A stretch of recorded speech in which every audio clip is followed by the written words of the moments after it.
related to Ukraine.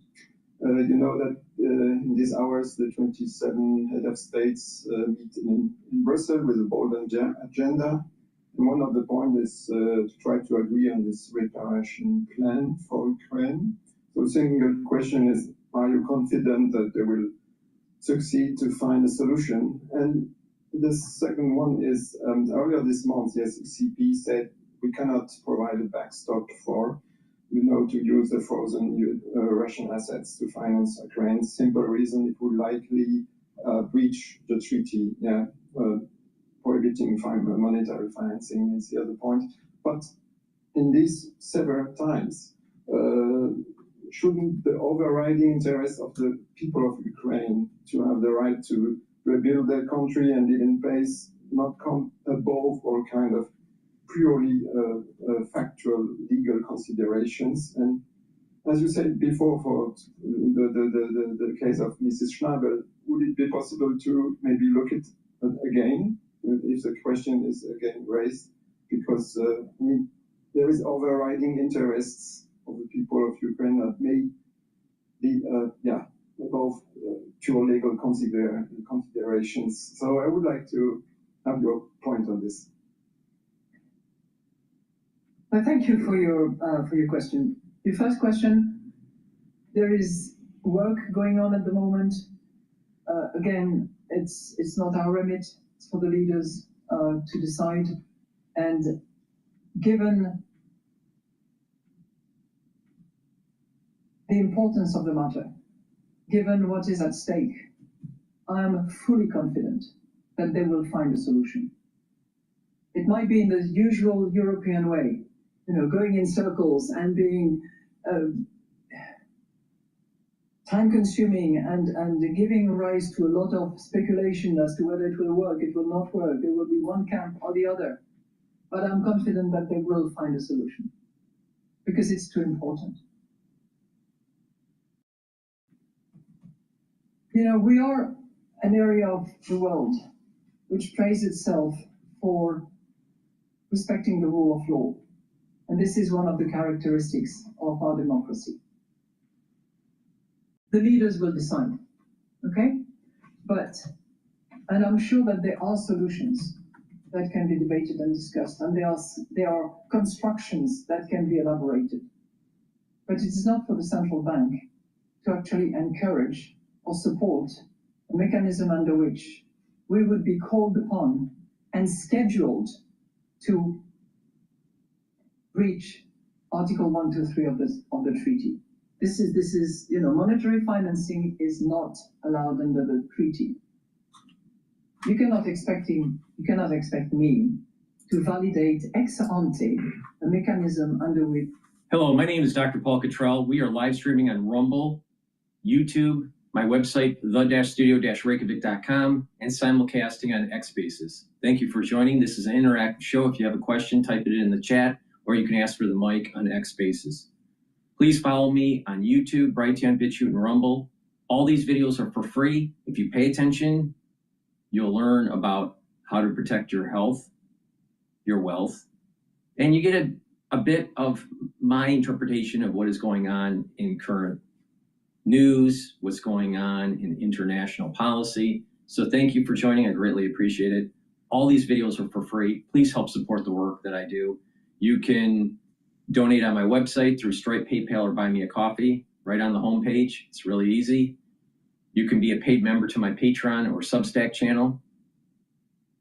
But again, all these videos are for free. It's through individuals helping support the work that I do through donations, subscribing to the different platforms like Patreon or Substack, and purchasing the great products that I offer. If you follow the protocol that I have been doing for decades, you're going to slow down the aging process and boost up your immune system.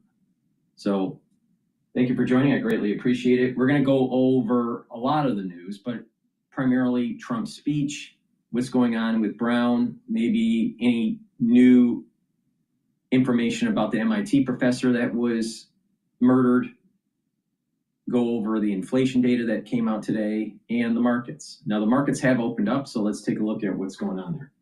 So the S&P 500 is trading right now at 6,781 with the VIX at 1645. The Japanese yen is trading at 155.37. The yen is strengthening slightly. Last week, it was trading around 157 or so. I still have a target year end for the S&P 500 at 6,850. All right. But that range may be 6,800 to 6,850. All right. So that's the range that year end that I'm suspecting. We're trading below that, but we're not that far away. So it could easily rally in a couple trading sessions and be close to that 6,850. The problem comes in is what will happen with the S&P 500 in the first and second quarter of next year. There seems to be a little bit of a crack going on in the Mag 7, especially with the hyperscalers. Maybe there was overinvestment, too much circular financing within the different companies. It's problematic, especially because of the way the S&P 500 is weighted. So we'll take a look at the price curve at year end and then make a judgment on what to project for first and second quarter of next year. Now, something that you also need to understand is what's going on with energy. Natural gas is trading at 4.131 and oil is trading at $56 a barrel. Oil cannot stay at the 55 or below range for very long before energy producers start closing the tap in the United States. All right. There are 3 different breakpoints depending on the efficiency of the well. $60, 55, and 50. All right. So if you have a very efficient well, then your break even is 50. If you have slightly less efficient, your break even is 55, and then another key point is 60. If you average them all out, it's closer to 60. So it depends on what field you're looking at. How long has it been in use? What sort of technologies are they using? Right? Because there is a lot of technology going into petroleum engineering. A lot of people don't realize that, but so be it. So it's suppressed, especially in barrels of oil. Natural gas trading at the 4.2 to 4.3 range in December makes about some sense. Right now it's trading at 4.127.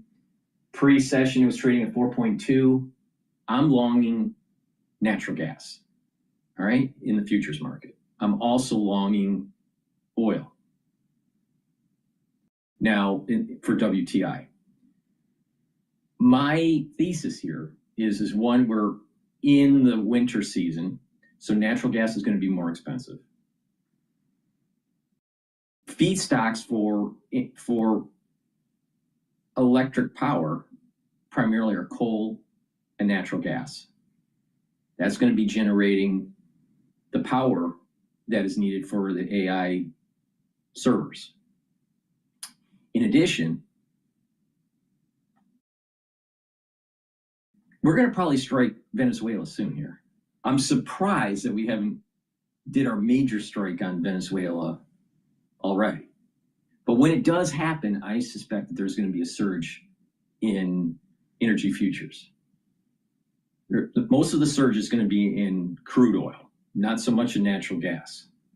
You might see maybe 0.1 or 0.2, maybe even 0.3 increase in energy futures for natural gas. But I think you're going to see a $4, maybe even a $5 blip that won't last for very long. And that's what I'm waiting for. All right. What I did notice is that when Trump was about to do his speech last night, after hours trading was starting to tick up for energy. And then it started to come back down after his speech. Because he didn't really say that he was going to hit Venezuela. I was waiting for that. I really thought he was going to say something. Many people thought it. So we're still waiting. I suspect that we're going to have a 55, 56, 57 trade for crude oil, WTI, pre-Venezuela hit. Once the Venezuela hit happens, then we're going to see a $4 or $5 blip up. So that's what I'm doing. So I just told you how to play natural gas, how to play oil based on the Venezuela play, and my target for the S&P 500 is 6,850. Okay, with that, let's plug a product, and we'll begin the show. Thank you for joining. I greatly appreciate it. Please share the links. Ask your social media to follow me. You can also follow me on X, GETTR, TikTok, lots of different ways to follow me. Please help support the work that I do, all right? Zeolite will bind to heavy metals, toxins, and chemicals and help you to detox. It's something that you can take every day. Take 3 small drops underneath your tongue and drink filtered water. And this will allow you to urinate the toxins, the chemicals, the heavy metals within 6 to 8 hours out of your body. And when you do that regularly and you're drinking filtered water and you're staying away from processed foods, what will happen is your body will get healthier and that your immune system and your endocrine system will perform better and your body will slow down its aging process. If you're full of toxins, you're going to age faster. And your body isn't going to perform as well. But by detoxing regularly, which this zeolite will allow you to do, you can take it every day, and it'll help you to get into homeostasis. Another great supplement to take to help to reduce the load on your pancreas, because no matter how healthy you are, your pancreas doesn't function as well compared to when you were a kid. Digestive enzyme complex helps to bring down that load on your pancreas. It has the enzymes that you need to break up carbohydrates, proteins, and lipids. Allows you to absorb your nutrients, so you'll be able to get that nutrient into your body easier. It has bromelain, which is an enzyme that helps to break up clots. So it helps with your cardiovascular. And it has the proteolytic enzymes to break up glycoproteins, which is super important for times like the winter season when a lot of things are floating around. All right, so getting the digestive enzyme complex is really important. In addition, if you're an athlete, younger or older, you'll benefit from the digestive enzyme complex, because by taking the digestive enzyme complex with your pre-workout fuel source or your post-workout fuel source, it'll allow you to break up those nutrients faster and get them into your body and into your muscles, so you're recovering quicker. So this is a great supplement to take. So great stack, digestive enzyme complex, and the zeolite. Please go to my store, use discount 5. You get $5 off any order. If you spend $100 or more, you get a free gift until supplies last. All righty. Let's listen in on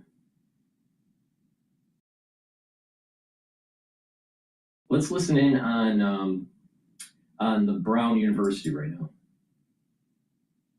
So my next guest knows too well about these sorts of searches and investigations. One of the things that he has mentioned is the jacket that this person in this image is wearing that he believes could be significant potentially in tracking this person down. Former Boston Police Commissioner Ed Davis led the city's response to the horrific 2013 marathon bombing and served in law enforcement for 35 years. Ed, it's good to have you with us. Obviously, this is such a tragedy in this pre-holiday period for the families who have lost these 2 young, promising students, and also for those families who are so devastated and concerned about their young ones who are in the hospital and hoping that they're going to recover. As you look at this search and you see this second image now of another individual, and you think back to looking for the Tsarnaev brothers We remember the younger brother was finally discovered in a boat, hiding in a boat.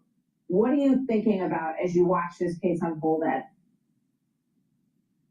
Hi, Martha. It does bring back a lot of bad memories of that terrible week here in Boston.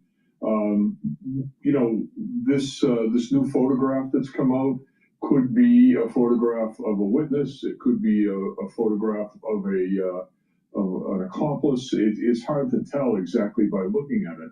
But what I think about is the fact that there are hundreds of investigators out there going through millions of bytes of information, digital information, in downloaded camera footage, and it might take a while to sort through all of that stuff. We are seeing promising leads. You mentioned the jacket. I think that's a very good lead that detectives will be running down. And the other thing is, if you know this person, you are going to recognize him. And that's why I think that this will be solved. Yeah, I think that's a great point. Number one, we know that any piece of information, like a jacket, can be cross-referenced, especially now with AI, figuring out, you know, what brand is this jacket? What are the stores that sell it? Chasing down those records in all of the local areas to see if perhaps they can identify who bought that jacket. And on the other hand, and I remember feeling this way when we watched the Hunt for the Tsarnaev brothers, that there were individuals out there who knew who these people were. What is your hunch about this, about whether or not somebody is about to come forward? Well, that's a very good point, Martha. And I think what people have to remember is, as soon as we released those photographs, their friends recognized them, but they were afraid to say anything. And in some cases, they even tried to cover up for them. They destroyed evidence. They went to their homes and destroyed evidence. So I think what you have to remember, if you're acquainted with this man, is there are serious ramifications if you don't do the right thing. And it's not time to be concerned about the shooter. It's time to be concerned about the victims' families and the whole community that's been affected by this, especially around Christmas. It's just horrible. Absolutely. Ed Davis, thank you very much. Good to have you with us today. We'll keep you in mind as we get some new developments on this. We're going to get a news conference. We're going to go back to Fox News talking about the mayor not for being clunky with his messaging due to the Brown shooter manhunt.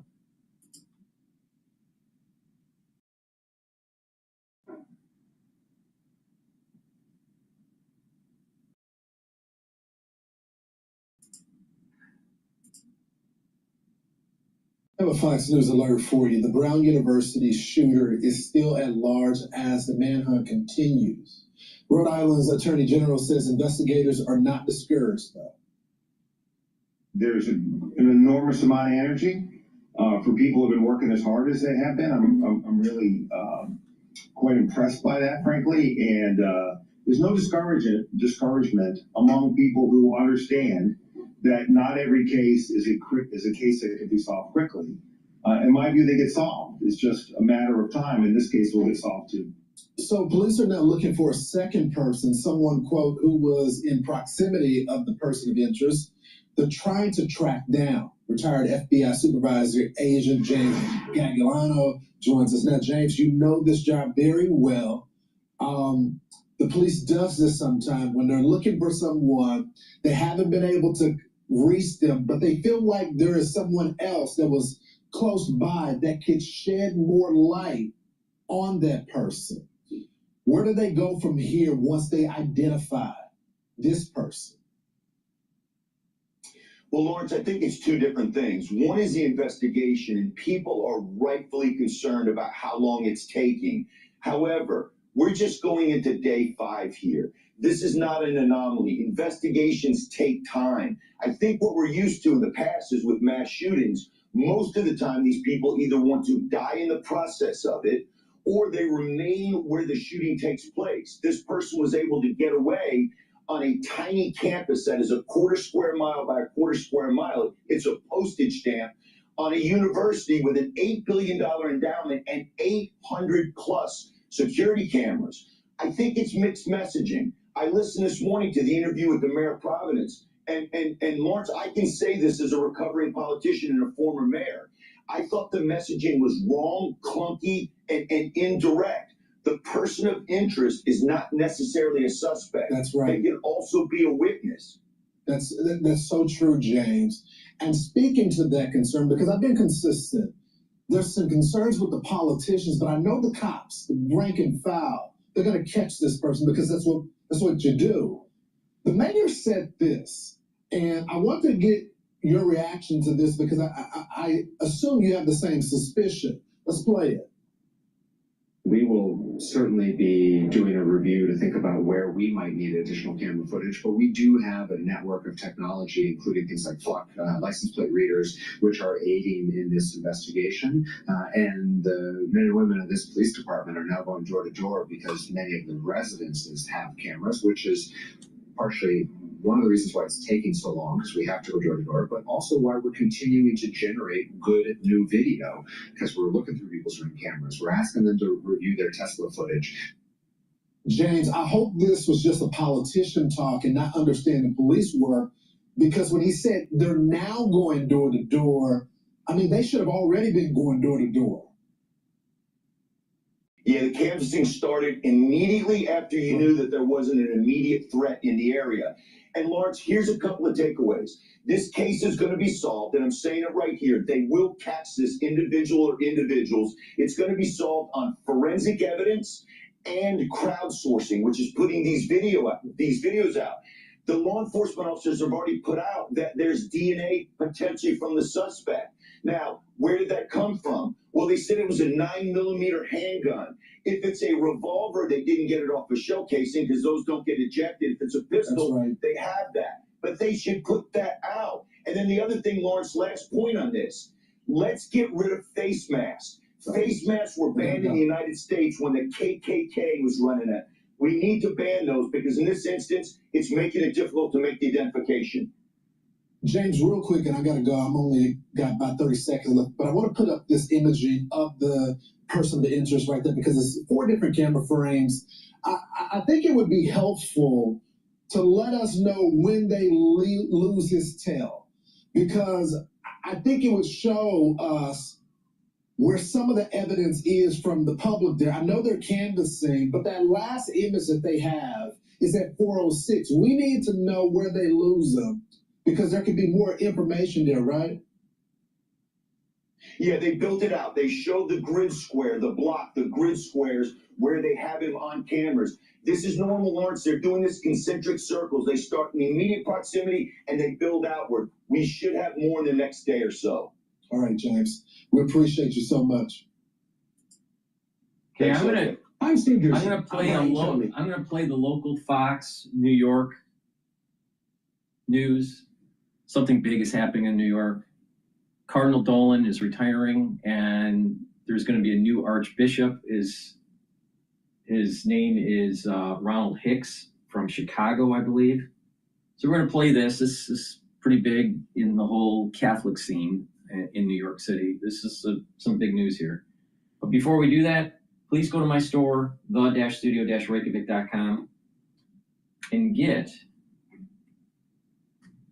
the vitamin C and magnesium. This will help with your skin, your brain function, and your immune system. Magnesium and zinc will help with your brain function and your immune system. Stack them together for max benefit. This is important to take every day to boost up that immune system and slow down the aging process. And again, to help with brain function. Magnesium is super important for brain function. Also, magnesium increases the efficacy of vitamin D3, super important. Take it every day, slow down the aging process, boost up the immune system, but especially take it during the winter season. Please, listen to me. Use discount 5, you save some money, and if you spend $100 or more, you get a free gift until supplies last. All right, let's listen in to what's going on with the Catholic Church. If you're into computers but don't want to spend a fortune on college, you need to check out CBT Nuggets. No, it's not some new snack. It's the best IT training out there. Okay, now we have breaking news this morning. We're going to be all over this today because the Vatican just announcing Bishop Ronald Hicks will replace Timothy Cardinal Dolan as the next leader of the Archdiocese of New York. And Jessica Formoso is live right now at St. Patrick's Cathedral with the details. This happened just about an hour ago, right, Jessica? Officially. Good morning. That's right. Good morning, Kurt and Rosanna. It's the news we've been waiting all morning, and it was just a little bit after 6 a.m. when the Vatican released this information and made it official. Pope Leo announcing and accepting the resignation of Cardinal Dolan and naming his successor, as you said, Bishop Ronald Hicks of Illinois. This is Pope Leo's most important appointment to date, and later this morning at around 8:30, we are going to hear from Cardinal Dolan and Bishop Hicks. They are going to be together here at St. Patrick's Cathedral. They're actually going to have a breakfast in less than 30 minutes together, and then at 8:30 they will be addressing the media. Now, Cardinal Dolan submitted his mandatory resignation to Pope Francis in February after turning 75 years old. This is standard procedure by church law, but the previous pontiff never acted on it before his death in April. The Vatican often waits to make important leadership changes in the diocese if there is lingering abuse, litigation, or other matters that need to be resolved by the outgoing bishop. And we know just recently Cardinal Dolan settled with sex abuse survivors. Now, Cardinal Dolan was named Archbishop of New York by Pope Benedict XVI in 2009. During his 16 years leading New York City's 2 million plus Roman Catholics, he guided the church through the COVID-19 pandemic and, as I said, the ongoing clergy sex abuse scandal, and recently settled with 1,300 survivors. He participated in the conclave that elected Pope Francis in March of 2013, and also in the conclave that elected Pope Leo. Cardinal Dolan is loved by many here in New York City. He is defined, as you know, for his warm, charismatic personality, his humor, and some would say he's down to earth, his down-to-earth approach. Now, Pope Leo, who is from Illinois, has tapped a Chicago native just like him to lead the Archdiocese of New York. Bishop Ronald Hicks, he is 58 years old, fluent in Spanish, and has spent years serving the poor in Latin America, specifically in El Salvador. We know he has condemned the Trump administration's immigration raids. We spoke to Father James Martin of America Magazine and also the director of Center on Religion and Culture at Fordham University. Take a listen what they have to say about Bishop Hicks. By tradition, the bishop has to do three things: teach, govern, and sanctify. So proclaim the gospel, govern, just run the archdiocese, and sanctify, participate in the sacraments and all that. Leo, I think, is basically looking for what all popes look for, which is someone who's a good pastor and someone who can do all three of those roles. I think for Bishop Hicks, the fact that he had spent some time in Latin America with the poor is probably very appealing to Pope Leo, who had done the same thing. Ron Hicks is a very personable, very warm person, but much more one-to-one type of communicator. So it's really a style, and I think that's what you got as that pastoral style, and that openness and that inclusivity and that dialogue approach that will be characteristic of Bishop Hicks, Archbishop Hicks. And parishioners here at St. Patrick's Cathedral reacting to the news of Cardinal Dolan stepping down. I thought he was a pretty good cardinal, but we'll see who comes next. It's kind of sad to see him turn and step down, and it's always beautiful to come here. The religion always comes first, but I do feel like with his personality, those would be big shoes to fill. Now, as to when Bishop Hicks will take over, well, that takes some time. We're told possibly sometime in February, but definitely he will be installed definitely before Easter. But again, at 8:30, we are going to hear from Cardinal Dolan himself and Bishop Hicks. Rosanna, back to you. Thank you so much, Jessica. Big news for New York. Please go to my store, the-studio-reykjavik.com, and get the structural nano silver soaps. These soaps are very high quality, has the structural nano silver that will help to neutralize and help with your skin health. Use them every day. You can get it in lavender, in peppermint, lemongrass, and also charcoal tea tree. So please go to my store, get a few bars for your household. These are very high quality soaps that you should be using every day. And again, it's made from structural nanosilver and it'll help to neutralize.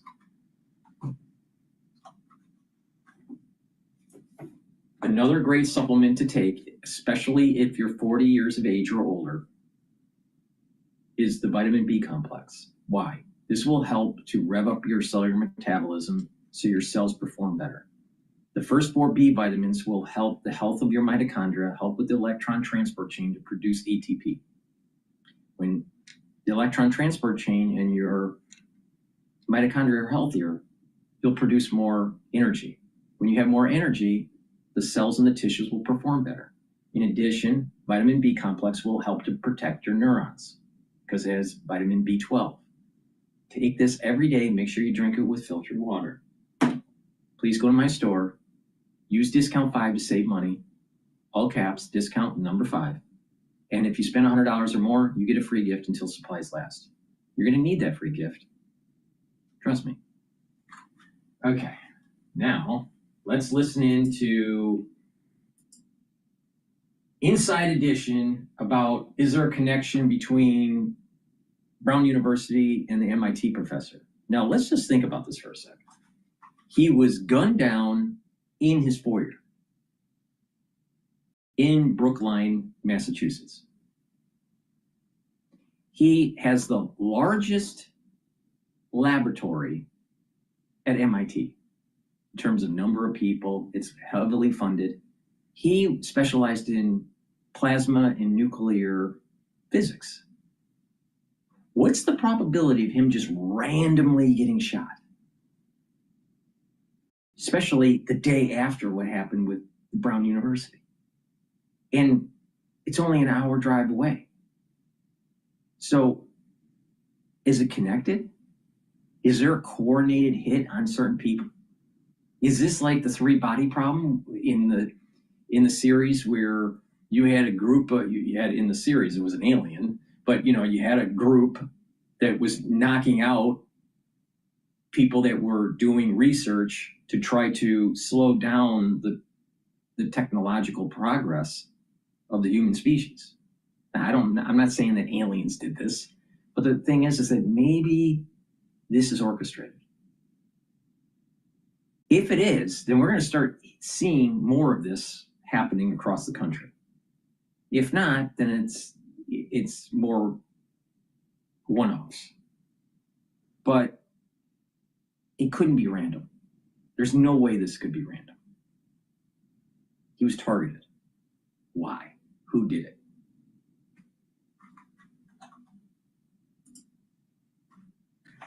Slaying of a top nuclear scientist and the deadly shooting spree at Brown University. 2 days after the Brown shooting, MIT professor Nuno Loureiro was gunned down at his home in Brookline, Massachusetts. Reported gunshots. Father was shot multiple times. The projectile impacted his wall. The 47-year-old was a renowned professor of nuclear science and engineering, and the shooting at Brown, just an hour's drive away, targeted the School of Engineering and Physics. Coincidence? MIT stepped up security today out of an abundance of caution and in light of recent events.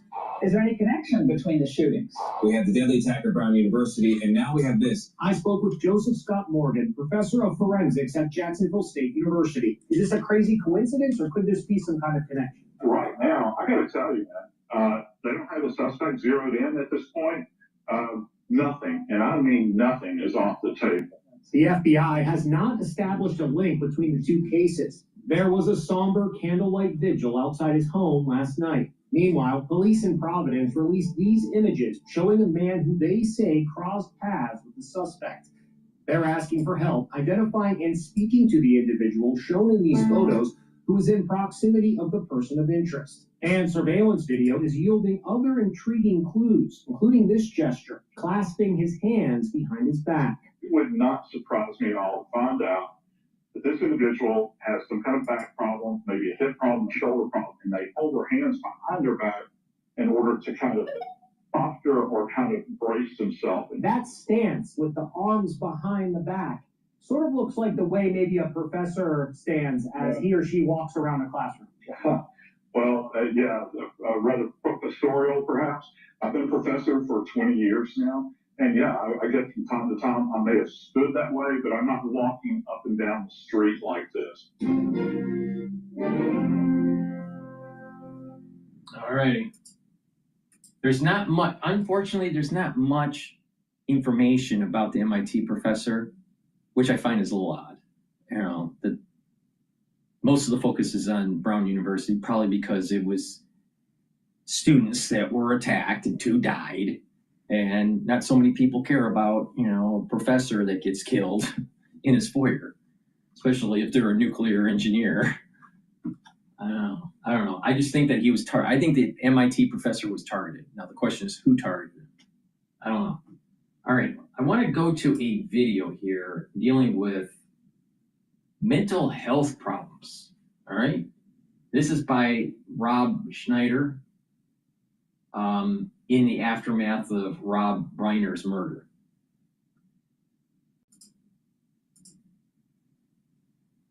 "31 out of California, Rob Reiner's son, Nick, age 32, now accused of murdering his parents.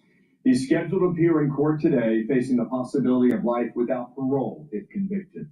Meanwhile, we have eerie surveillance video now emerging. This is the scene, we believe, where Nick Reiner was walking by a gas station near his parents' home near Brentwood. Welcome back. It's believed that this was captured hours before his parents were killed."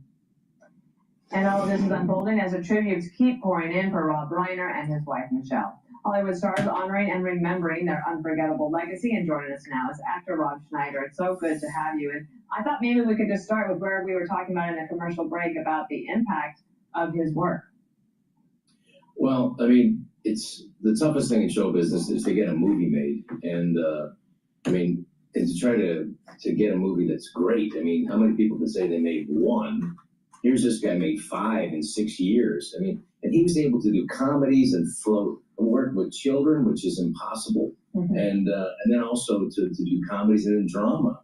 I mean, and to make, I mean, probably Tom Cruise's best dramatic film, A Few Good Men. I mean, it turns out that Jack Nicholson's character was more right than Tom Cruise's character after all these years. You know, you need me on that wall. Yeah. So it was iconic, and I really think you know, the greatest eras of filmmaking in Hollywood was the 1930s, the 70s, and you got to put the 90s in there. And I don't think there was a better director in the 90s than Rob Reiner. Wow.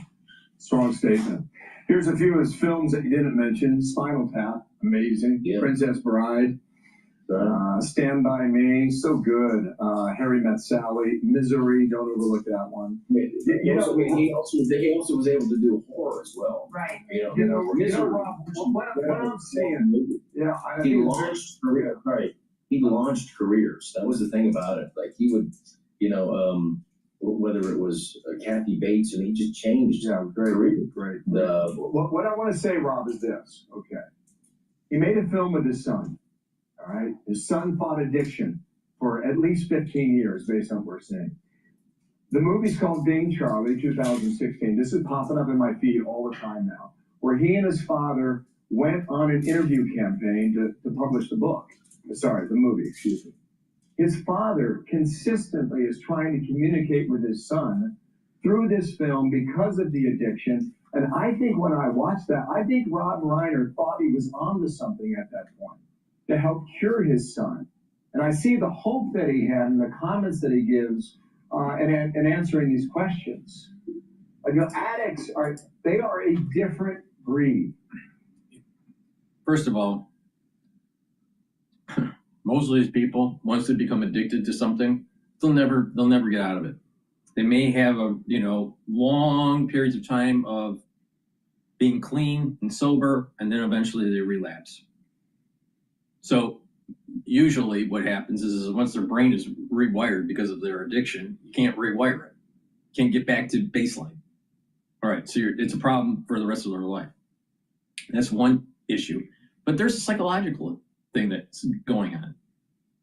And that is that when you have a family or a society like LA, like Rob Reiner, even though he may have been a nice person, he was a liberal.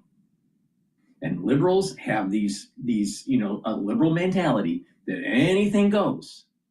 And eventually, all of a sudden, drug abuse gets into their family. All of a sudden, there's issues because of that drug abuse. Why not having some virtue? God, country, and family. See, if you have God, country, and family, you don't usually have drug abuse in your family. That's just how many Quakers have drug abuse? You ever wonder about that? Or how many people that, now I'm not saying that all religious people don't have problems with drug abuse in their family. But the point here is that it's far less. God, country, and family are the pillars for a more productive and more virtuous society. Not LA. I mean, look at LA. You can randomly pick videos on YouTube and see the drug abuse, and and everyone's in that zombie pose on the street.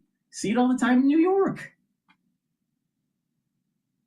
Liberals have a tendency to end up having drug abuse in their society. Not all liberals are going to be on drugs and but it has the ingredients to create it. So a liberal family usually has liberal kids, and liberal kids have a tendency to not have God, country, and family as part of their ethos, and they fall into the trap of drug abuse. And then once they're in the addiction phase, it's very hard to get them out of it. And even if they're out of it, it takes constant effort to make sure they don't relapse. This is a problem with liberal society. Liberal society causes this. So I don't really care on how great Rob Reiner was as a person. He was a liberal. His family was liberal.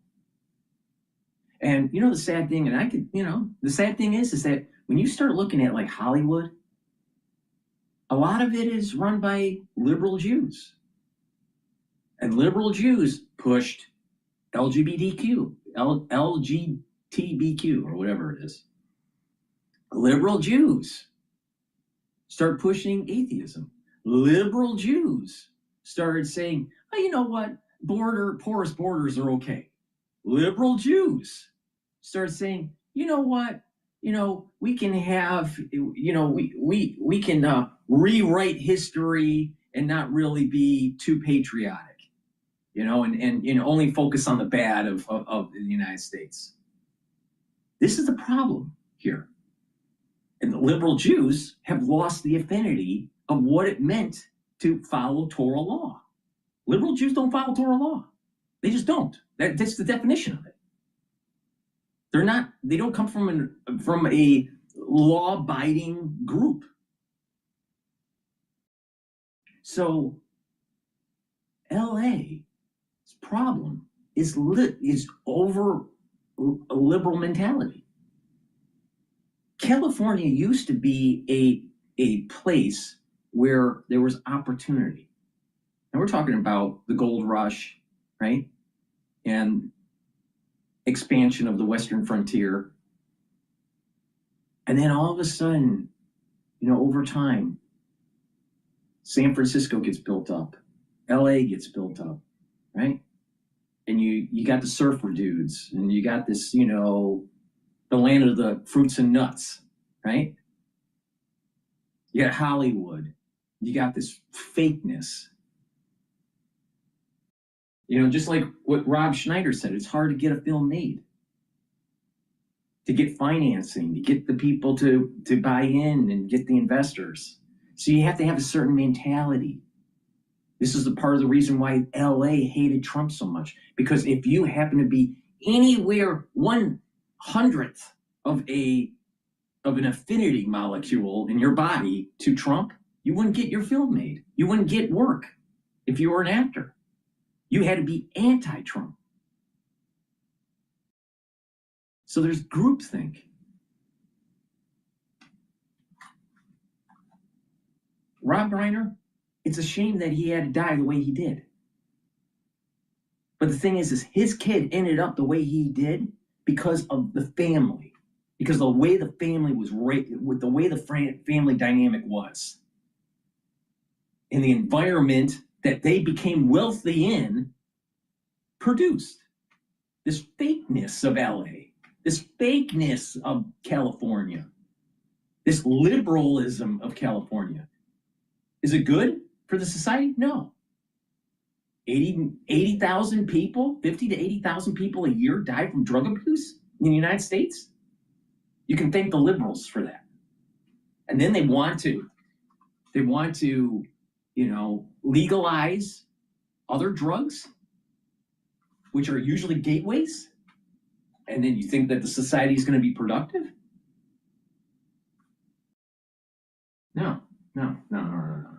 Rob Reiner's family, because of their liberalism, was a big part of the problem. No one's calling them off on it.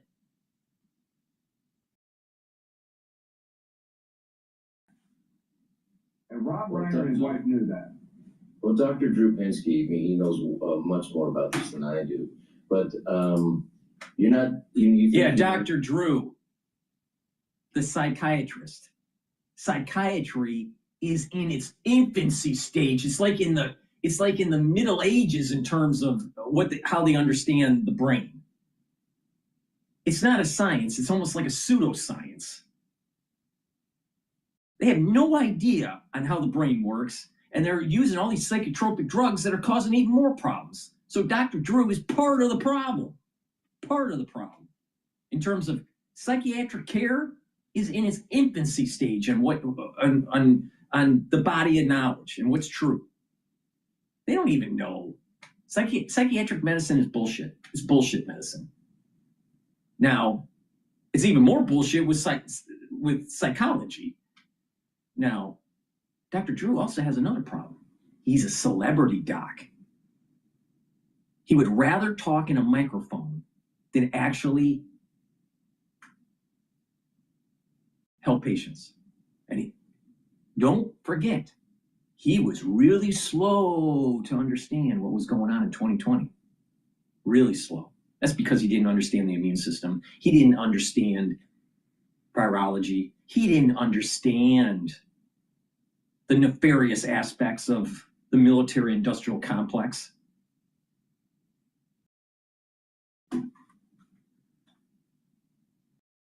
And then all of a sudden, he realized that he can make money on a podcast. And then he started becoming an anti-vaxxer. And then he started becoming, well, wait a minute here. There's definitely a problem. Yeah, no shit, Sherlock. That's what you get with a psychiatrist.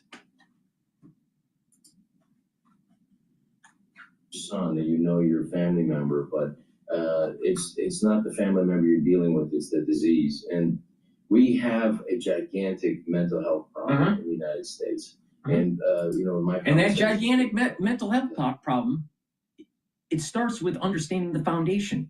Where's the virtue in the society? God, country, and family. You don't have that, then you have a shaky foundation that could go down the road of drug abuse and go down the road of mental health issues.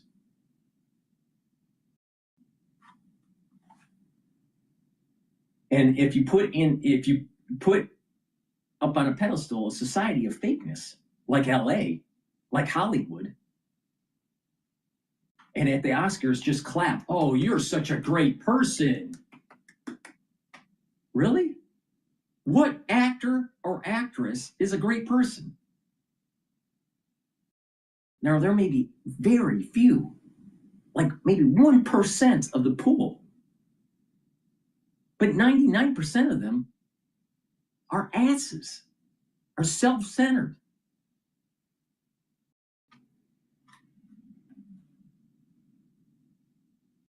But he's right. Schneider's right.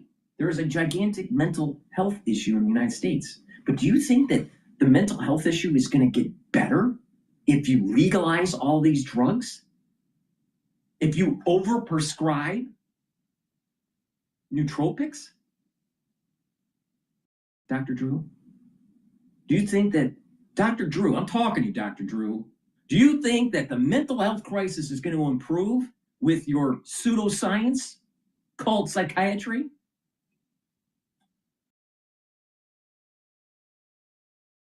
HHS Secretary Kennedy. We also have to look at the effects, positive and negative effects potentially of some of these psychotic drugs and antidepressants. No shit. And I think that this is a discussion that needs to be had. It's At the really same simple. time, I know a lot about chaos theory. And I'll tell you, if you have a system, any system, financial, biologic, galactic, international affairs, it doesn't matter. If there's feedback loops, positive and negative, there are emergent properties that take hold that can't be fully modeled. And when you're dealing with these psychiatric medications, because of the feedback loops between neurons and neural networks, guess what? Bad things happen. Thank you, Dr. Drew.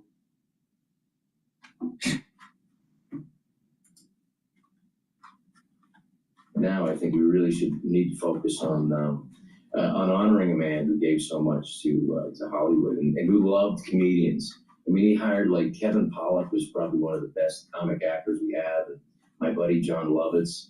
I mean, he loved comedians, stand-up comics, and while we may have had political differences, I mean, the funny is funny. And this guy, sitting with him and my parents, watching All in the Family as a young kid, laughing, all of us laughing. And that's something where 30, 40. What's interesting is that Rob Reiner is a liberal. End up having his kid killing him because of drug abuse. And where did he get his real break?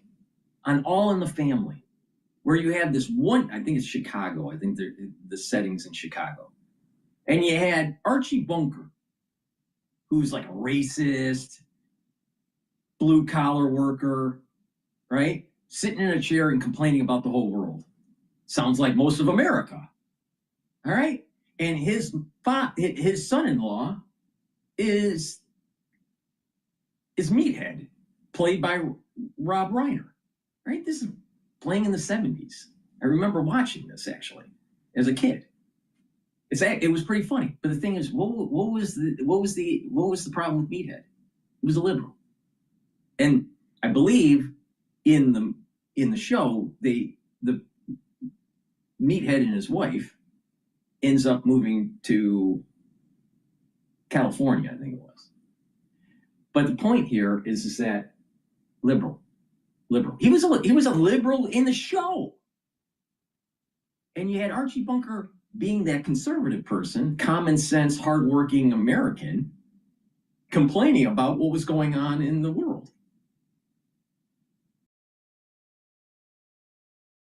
Rob Reiner, Meathead, his real life was a liberal, causing problems in society. People need to understand liberal mentality fucks things up. It's socialistic. It wants to erode constitutional freedoms.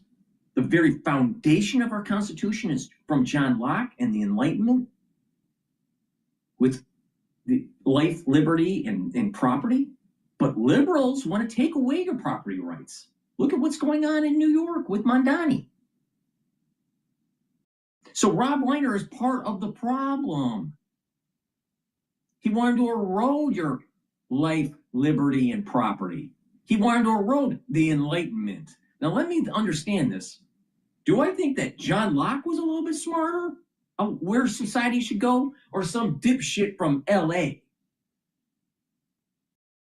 Rob Reiner.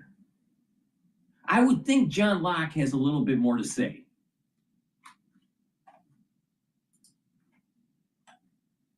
Watched and agreed and discussed important social topics at that time for laughs. They weren't trying to score political points. I was just saying that yesterday to Bill, like one of my great memories, sitting all together in the living room and laughing about Meathead and his antics. Just the fact he called him Meathead, and he called. Yeah, but the thing is Meathead was a liberal. Archie Bunker was a conservative. That's happening in the 70s.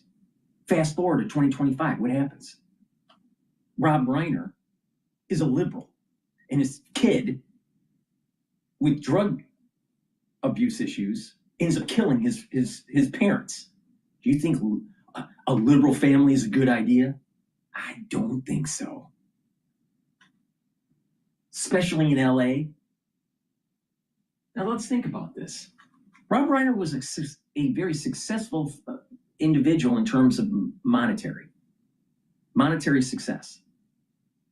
His kids were given huge opportunities that most people in the United States aren't given. And they end up creating a sack of shit kid.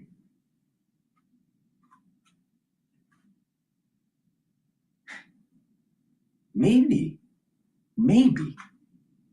Rob Reiner's kids should have served in the military and earned some respect, earned some idea of self-sacrifice, and build that ethos of God, country, and family. See, here's the problem.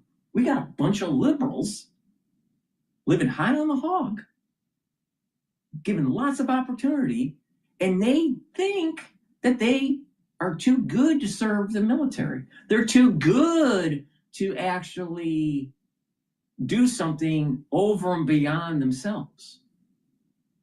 I would like to know how many people within Rob Reiner's family actually served in the military in the United States.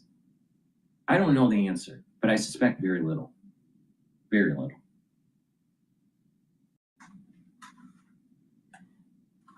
Now think about that. Most socialists, most communists, what is the common theme? Even with Marx, Karl Marx, they come from a wealthy family, they end up being lazy, and they push socialism.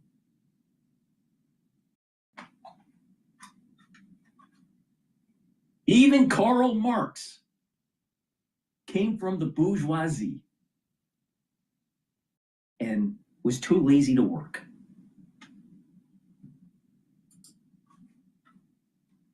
His wife, what do you call his wife? Dingbat? You can't do that too. I could be called that too, I'm sure.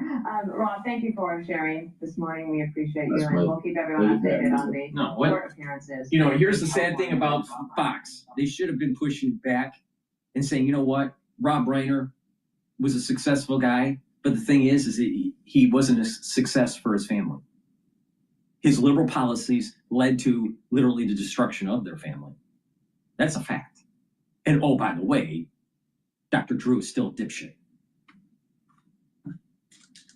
Please go to my store, the-studio-reykjavik.com. If you want to slow down the aging process, take my advice. Get this very easy to digest multivitamin.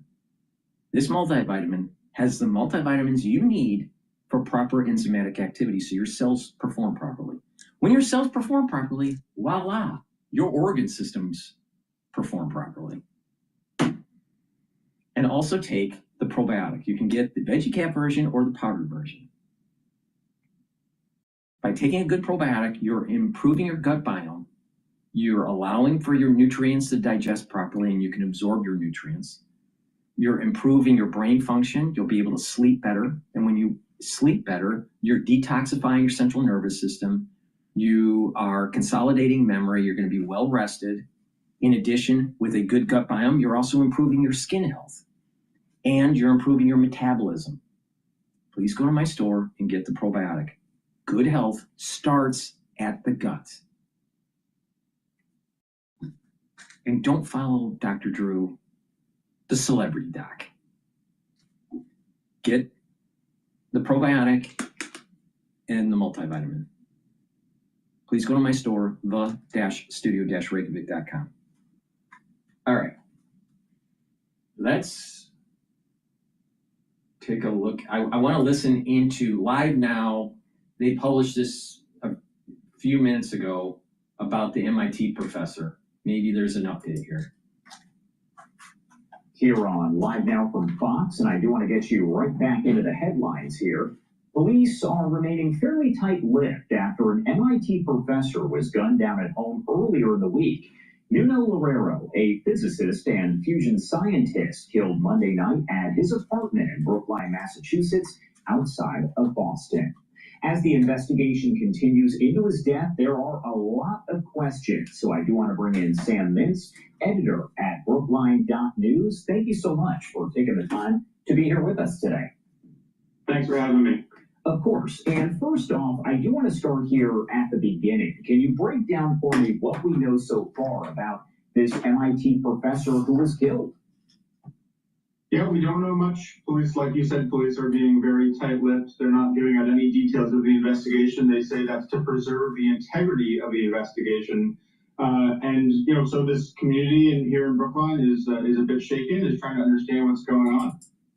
And can you tell me a little bit about Brookline? I know that it is near Boston. Kind of break down what the community is like and let people know out there who maybe aren't familiar. Sure, yeah. Brookline is a town of about 63,000 people. It's immediately outside Boston, to the west of Boston, on its border. It's a relatively well-off town in the scheme of things here in the Boston area. And it's a town where crime is relatively rare, and this kind of violent crime is extremely rare. It's been years since the last homicide, and maybe a decade or more since the last fatal shooting here in Brookline. So that's some of the characteristics that make it surprising that it happened here. And one thing that you mentioned is, of course, police are remaining tight-lipped. They have not, it appears, held a news conference, provided a lot of details. We know that Brookline police, I believe, are involved in the investigation. We haven't really heard further about other agencies that are involved. Have we heard about whether or not this is believed to be a targeted attack, a random attack, or is that just one of many questions that we're left asking here? That is not something that we've been told. It's something that a lot of people are wondering. You mentioned other agencies. I know that the Massachusetts State Police are involved. They investigate every homicide in Massachusetts. The District Attorney's Office here in Norfolk County, where Brookline is located, is also involved.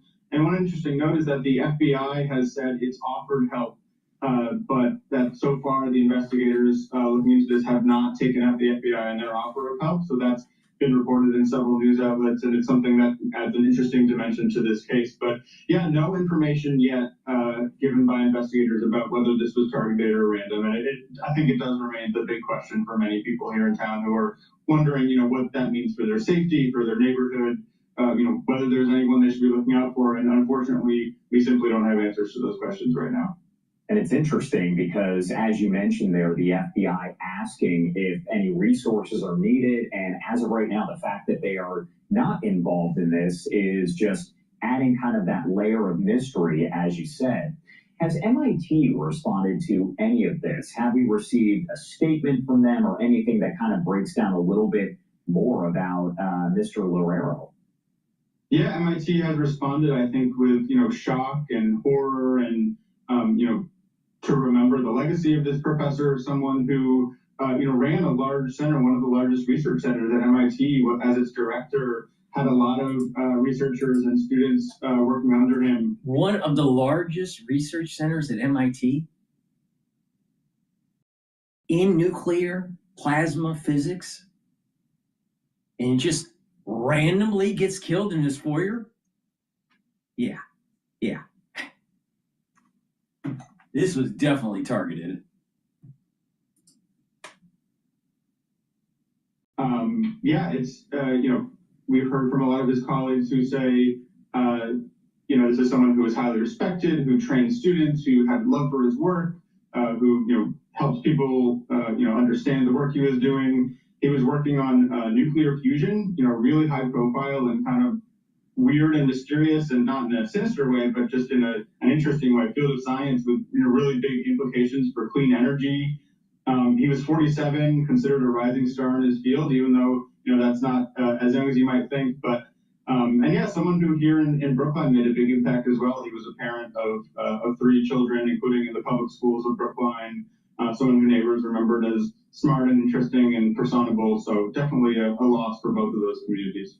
And it's interesting because neighbors did gather and students, a lot of people outside of his home after this did happen, and held a vigil of sorts to honor his memory. And there's actually a sign that was on the door right there calling for folks to show up for that vigil if they did know him and honor his life.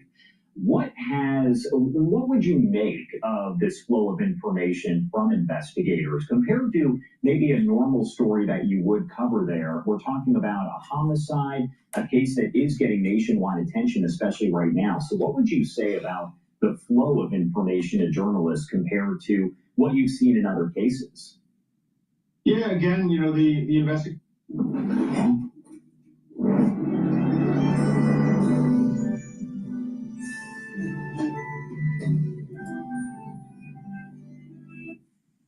Yeah, again, the investigators have stated essentially that the reason for not giving out information is to preserve the integrity of their investigation. I think in a typical case where it's a lower level crime, for example, that I've covered here in Brookline, they would be quick to put out a description. They would say, here's what the suspect looked like. They even sometimes put out photos, as we've seen in many other high profile cases like this.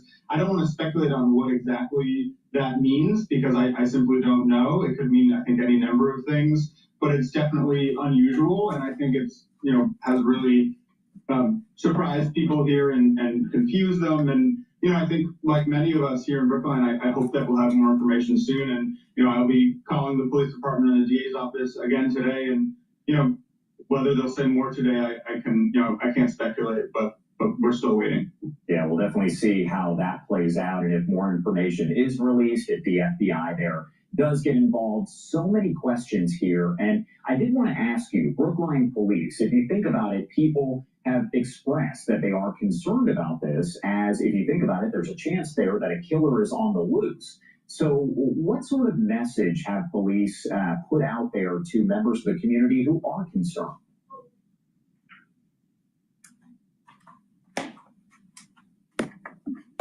Yeah, the police chief of police, Jennifer Pastor, put out a statement the other night that essentially said, and this is paraphrasing, but we're mourning the loss of Nuno. We're supporting his friends and family. Our investigation is continuing. The information we can share is limited about the circumstances, all the things that we've been talking about.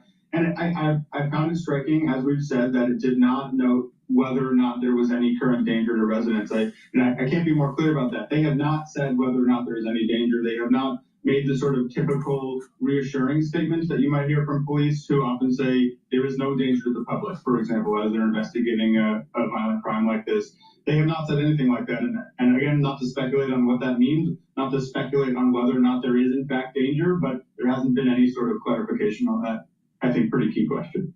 And my last question for you here, I do want to ask, of course, as a journalist, you are covering news, and then you have social media where folks are sharing theories and information that turns out not to be correct. But, you have internet sleuths and folks who are essentially internet trolls who are just putting out those details. How does that make it more difficult for you as you're trying to do your job and get the correct information out there, but you have folks who are sharing incorrect information? I personally find it extremely frustrating. In this case, I have seen a lot of misinformation, a ton of misinformation on every social media site, questioning whether this person was targeted because various pieces of his identity, including pieces which are certainly not confirmed. I don't want to be more specific than that because I don't want to spread any of that misinformation. Questioning a link to the Brown shooting, which we all know about. Actually, I should note that the FBI has said in several places they do not believe there is a link between those two shootings at this point. So there is one piece of confirmed information that we have. And it makes my job more difficult. I get questions from our community and our readers saying, is this true? Why haven't you reported on this? And I have to explain, we have a really high standard for the sort of due diligence that we do with this information. These are rumors that we aren't confirming, can't confirm at the moment. And I think it's a problem. It's something that I worry about in the long term for the sort of information ecosystem in our country. Something that's getting worse, I believe. So it's I wish I had some sort of solution to offer here, but I agree with you. It's a problem, and in a situation like this, it's amplified to 100. All right, Sam Mintz there, Brookline.news. Thank you so much for taking the time to join us here. I'm sure. Right. Before we go to the next video, please go to my store, the-studio-reykjavik.com. I want to talk about the first pillar of my protocol. That foundation is the probiotic and the multivitamin. But the pillars on top of that foundation, the first one max 35 or cleanse. Cleanse is 30 parts per million. Max 35 is 35 parts per million. You take a teaspoon a day, every day. Swish in your mouth, gargle 20 seconds, and then swallow it. What this will do is improve the oral health and the health of your oral pharynx, maintain your mucosal barrier, and help the health of your epithelial cells. That's super important. What that will do is boost up your immune system and neutralize. Now, if you do this every day, you're going to actually slow down the aging process because you're not getting sick. If you get sick chronically, you age faster. Guaranteed, 100%. You are sick every year, 2 or 3 times a year, you're gonna, guess what? Age faster. Even if it's benign, like the common cold, all right? Takes you 5 days or 7 days to recover. But guess what? It does damage to your cells. And it takes 2 to 3 weeks to repair those cells. So just because you feel better doesn't mean your body is better. So if you're sick 2 or 3 times a year, let's say 3 times a year, 1 week sick, 2 weeks to remodel the cells that didn't go into irreversible necrosis. Guess what? 3 times 3 is 9. 9 weeks out of the year, your body isn't where it should be. And that's why you age faster. So take my advice. It's really common sense. So instead of listening to Dr. Drew, who doesn't have any common sense, start listening to Dr. Paul Cottrell, who has lots of common sense. Get the max 35 or the cleanse. Take a teaspoon a day every day. Slow down the aging process, boost up that immune system. If you're not feeling well or someone around you is not feeling well, take a tablespoon or 2. And do the same thing until everything's all clear and you go back to your baseline dose. It's really simple. I've been doing this for over 5 years. It works. Like everything else I say.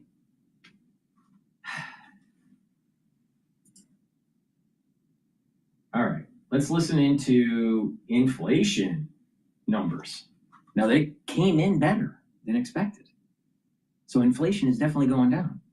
So my understanding, we'll listen to the video, but my understanding is that headline inflation is at 2.7%, core inflation is at 2.6%. The difference is core inflation takes out food and energy. Okay. Let's listen. Taxes was feeling unwelcome. Now Taxes is an open door to new TurboTax stores. Meet our experts. They do your taxes, so you can walk out with confidence. Now this is Taxes. Skechers has the perfect holiday gift for everyone. Hands-free cozy fit Skechers slip-ins. It's a hands-free holiday with Skechers slip-ins. Economic issue right now, affordability. Now, we were bracing for today's report to show that inflation stayed at 3% in September, but it didn't. It actually slowed to 2.7%. Now, not only is that a 4-month low, that is better than the expectation of 3%.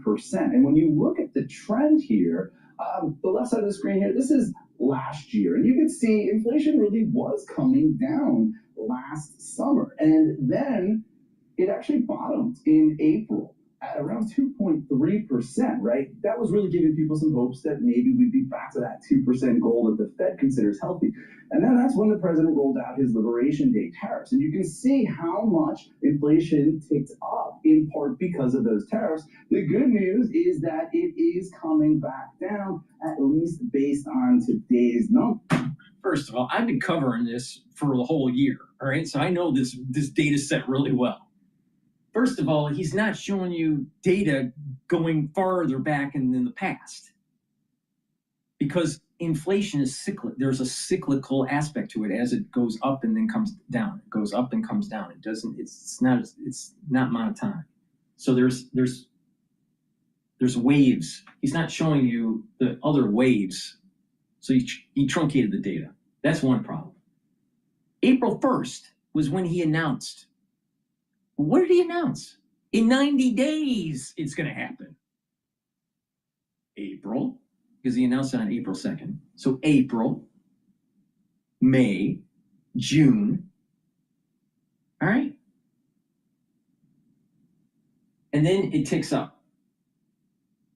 But how do you have it tick up before June? Oh, that's part of the periodicity, the normal cycle of up and down with the noise of inflation. He doesn't tell you that. He doesn't tell you that. And then some of those tariffs were brought down. Some of them were eliminated. Some of them were negotiated and they went back up and then went back down and then it was postponed. So the tariffs didn't get implemented until way into the summer of this year. So it is impossible that anything that popped up between April to July is part of the tariffs. Impossible. Because of the delay. You remember he was delaying? He doesn't say it, but he had a little comma in his op-ed. Partially. Well, how much of it is partially, dude? When you delay it 90 plus days. See, clown from CNN.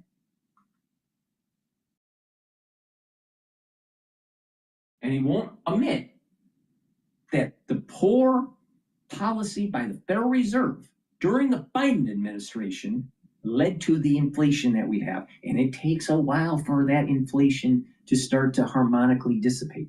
And that's the reason why you have these waves. Because inflation happens in a harmonic. But what do I know? Dipshit.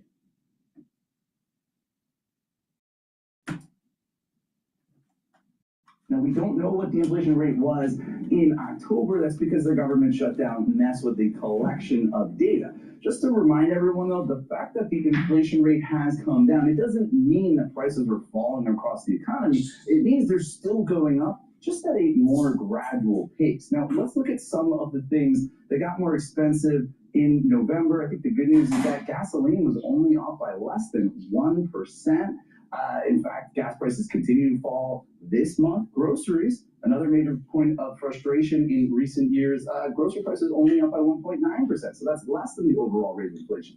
However, there were still some things that got a lot more expensive. Look at this, electricity, 7% almost. Natural gas, which is what people use to heat their homes often, 9%. And bad news for coffee lovers, instant coffee got 24% more expensive year over year. That's the biggest annual increase since 1995. But look, when you put it all together, this is overall encouraging news, John, when it comes to the cost of living. And investors over on Wall Street seem to like it because we see U.S. stock futures have moved modestly higher since these numbers came out. Back to you. Yeah, those numbers up because I think the inflation number is good on their face and also better than expected.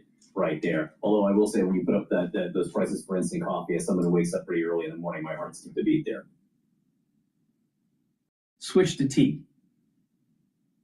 The reason why it was good for stocks is because the Federal Reserve now has opportunity to lower rates even more because they were worried about inflation. Because they kept on saying that inflation because of the tariffs. Well, if it's going down, then maybe it isn't inflation because of the tariffs. Maybe it's the harmonic dissipation from the bullshit that was happening during the Biden administration. But no, we got two great people here that must be paragons of intellect.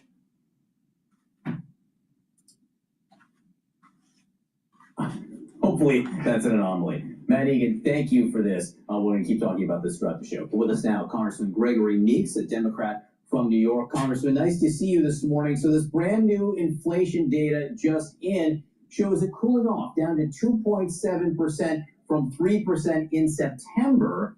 Better than expected. Your reaction to what is some positive economic news?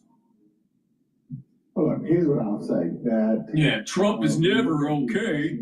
That individuals like the president's friends have made in AI and those kinds of things, that is what has kept the economy somewhat afloat. But it does not help the average everyday American who is seeing grocery prices, who are looking at the cost of living and the cost of housing. These are real pain. Now, what I'd like to see is the CPI annual number coming in at approximately 2.2, 2.3. That would be really nice, all right? Because it's really close to 2, which is the target by the Federal Reserve. I think 2.7 is a little bit too high, a little bit. It needs to come down another 0.4%. And that would be nice, all right? That would be the sweet spot.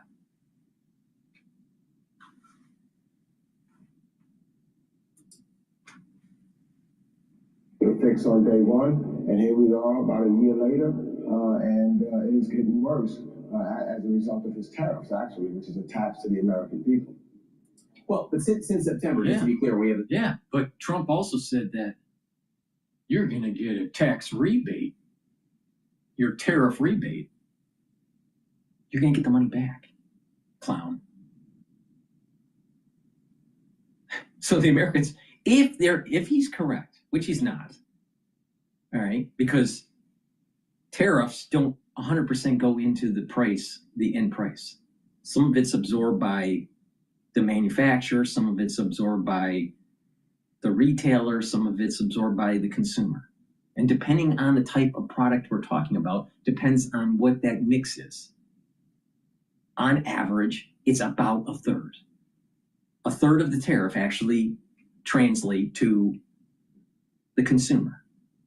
About a third. But some products it's 80%, some products it's 10%, just depends on the inventory, the competition, the demand for the product.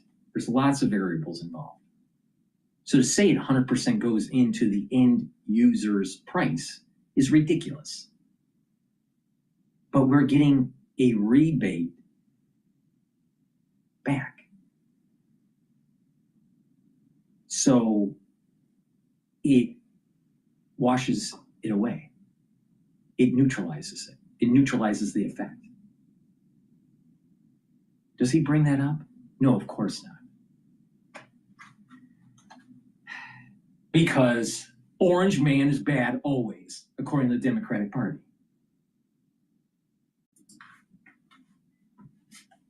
So people can see. And inflation did go up between April and a peak in September, which you can see on the right of your screen there, Congressman. You can't see it, but we're showing the numbers did go up from a low of what 2.4% in April. Right. Yeah, clown. Show in the data set over a 10-year period how many times did inflation go up in April and increase from April to June or July.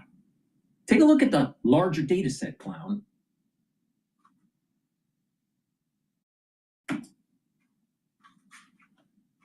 .3% in September, but now going down again. And all I'm asking is, does it look like it's headed in the right direction now? Well, we want inflation to go down. We also don't want unemployment to go up.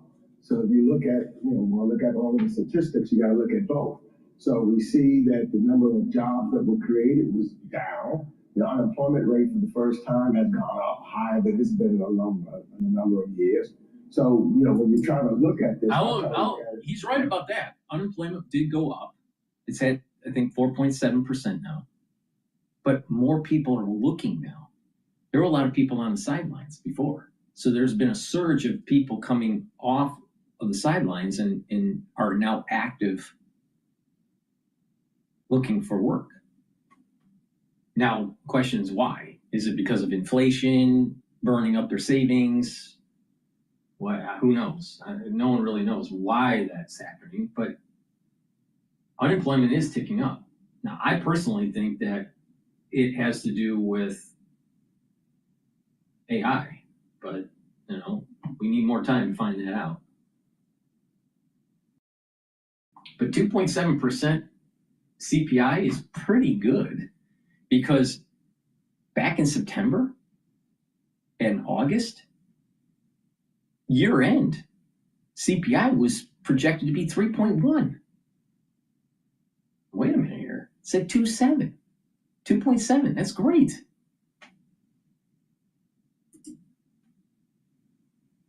Just on how it feels for those who are well-to-do, but how does it feel for the average, everyday American citizen? And how does it improve their lives? And do they feel a difference? And I think that you can use the same argument. You could use the same argument. The average citizen isn't doing as well as the average congressman or congresswoman or senator. Why are the senators and the congressmen and congresswomen doing so much better than the average citizen? Oh, they have insider trading. Talk to the individuals who the president seems not to ever meet with or anything of that nature, because those are not the well-to-do who's making these deals on critical minerals, etc., for themselves. So, because it's been very good for them. But if you talk to the average, everyday American, the hard worker, ask them how they feel, and they will tell you exactly how they feel. You obviously are not supportive of a lot of the president's economic policies, and I imagine would. Of course, he's from New York. He's a liberal and a Democrat. There's a new poll out from Quinnipiac University, which asked, who do you trust more to handle the economy? Who is better at handling the economy? And the results of that show that Americans would still prefer Republicans. 46% say Republicans are better at handling the economy than Democrats. So if the policies are as bad as you say they are, why is it that voters still say they prefer Republicans on this? I think that if you look at those same numbers, you see that Donald Trump is at an all-time low in regards to the economy. I think that the last poll that I saw a day ago was he's down to 36%. Yeah, it's bad. Economy, if that's true, why don't they trust you more? If it's so bad for him, why don't they trust you more for the economy, you being Democrats? Well, I think that they see who's fighting for health care to try to make sure that those costs don't go up. As we know what we're going to take place as of January 1st. And they see those insurance rates going up, and some will not be able to afford or have to make a decision between their medicine and buying food. I think that as this continues, and I think that you will see as the president continues to move. It's a simple answer, and he just keeps on, eating up the clock.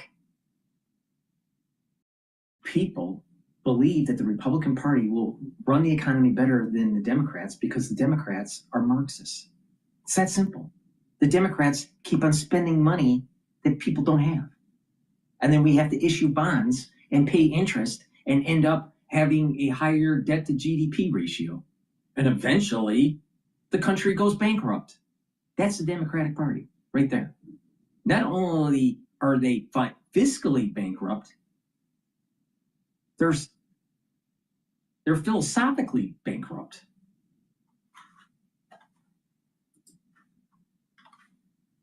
Are not improving. I would hope that they would improve, but I think that there's several things for the average everyday American, because I see a huge gap between how individuals who the president has taken care of in his circles, how they are moving in this economy and how they are gaining, and that, when you look at the curve, that makes a difference, as opposed to the average everyday person, some who may not even be invested in the stock market, for example. This is true, though, in the 1980s. This is true in the 1990s. This is true before Lehman. This is the true after Lehman. This is true before COVID and during COVID and after COVID. Nothing's changed. It's always been like this.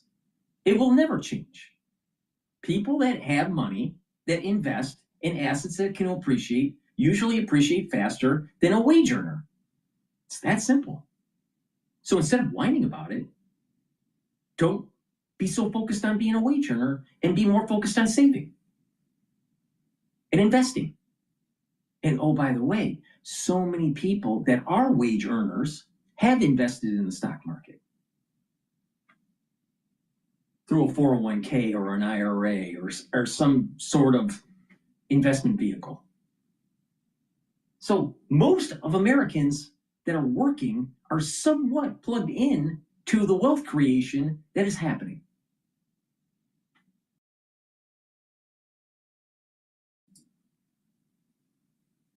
Try to get food. Joining me right now is CNN Global Economic. Without headway, I can't imagine that I would ever be taking insurance.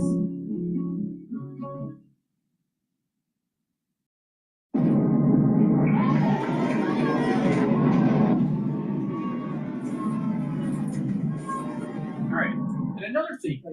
So he's saying, he's complaining about, food prices are too high. Food prices in some cases are too high. I think that the beef that's out there is way too high. Meats are too expensive, and actually the meat industry is actually complaining that Trump is clamping down on the price increases. The problem is that because of the allowing conglomerates to take place in the beef industry, they have pricing power. We should have never allowed the big ag to get involved. We should break them up. People should pay attention to big ag. The big agricultural companies, they need to be broken up because they have price control, price pressure control, and they can raise the prices because of the lack of competition. So the beef industry is complaining about Trump, pushing back and saying, hey, you shouldn't be raising the prices because of this monopoly you have. The next step is to actually break up those monopolies. All right. But if things are so bad and that people can't eat, then why are there so many people getting in line for Ozempic, the obesity drug? Well, wait a minute. How could you be starving, according to this guy, and have a society that needs to be on obesity medication? It's impossible. It's impossible. Because when you don't have food, your body starts burning down the fat and converting it, and you go into ketosis. Wait a minute here. So is Americans starving? If so, why do you need Ozempic?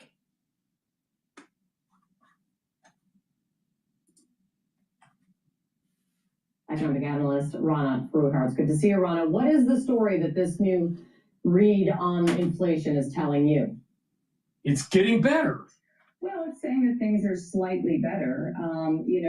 Inflation is something that people feel. It's not just about the statistics. You and I have talked about that before. So even though these statistics show that things are going marginally in the right direction, there's still a lot of pain out there. There's still a sense that in ways. Usually what happens is that the statistics come in and the actual psychology of it lags. So what happens is as long as the trend keeps on staying stable, 2.5, 2.7 or less, then what will happen is that there's going to be a new normal. People will feel more positive about spending, and it'll move the economy forward. This is the reason why I said just wait it out. Let's take a look at what take place in first quarter of next year to understand what these dynamics are going to be here. All right, especially with the job market. The job market is with AI. What's going to happen with that? And who knows? I mean, there's so many moving pieces. Who knows? But in terms of inflation, the Federal Reserve is getting closer to lowering the rate. So the credit cards and the debt and the bond yields, they typically go down when the Federal Reserve lowers rates. The problem comes in is that if there's overconsumption with the Federal Reserve lowering rates, it's inflationary. So being too generous with the rate cuts by the Federal Reserve may actually blip up the inflation. All right. I subscribe to the monetary policy theory that if you raise rates when there is inflation, above target, then you are suppressing the demand and it will bring down prices. Now, if inflation is too high and you lower rates and there is a transmission mechanism with the money being pumped into the system, if that transmission mechanism is not broken, then it will raise inflation. So the question here is that as the Federal Reserve keeps on bringing down the rate, if the job market is really robust, which I don't think it is, but if it was really robust, it would be inflationary. But them lowering rate with a weakening job market, then they're stabilizing the economy. All right? So as long as the inflation stays where it's at, or a little bit less, in terms of an annual rate, the big question is what's happening with the job market? Is it weakening or strengthening?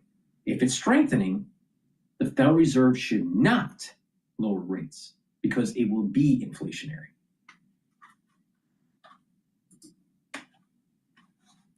Cost of living, we hear about a grocery store, we hear about energy, but there are these bigger issues of housing, education, healthcare, which is going to be going up in the coming years. So I'm happy that we have a small downtick. Guess what? If you're healthy, you won't need to rely on healthcare so much. Allopathic medicine. If you take my advice and slow down the aging process and get healthy through a holistic approach that is really simple, proper diet, proper exercise, filter your water, make sure you do some resistance training, cardio, maybe a 65-35 split, heavy on the cardio, heavy on the resistance training side. Do stretching and balancing exercises to activate the cerebellum. Learn new things to activate your brain. Detoxify your body regularly. Stay away from sugary foods and processed foods.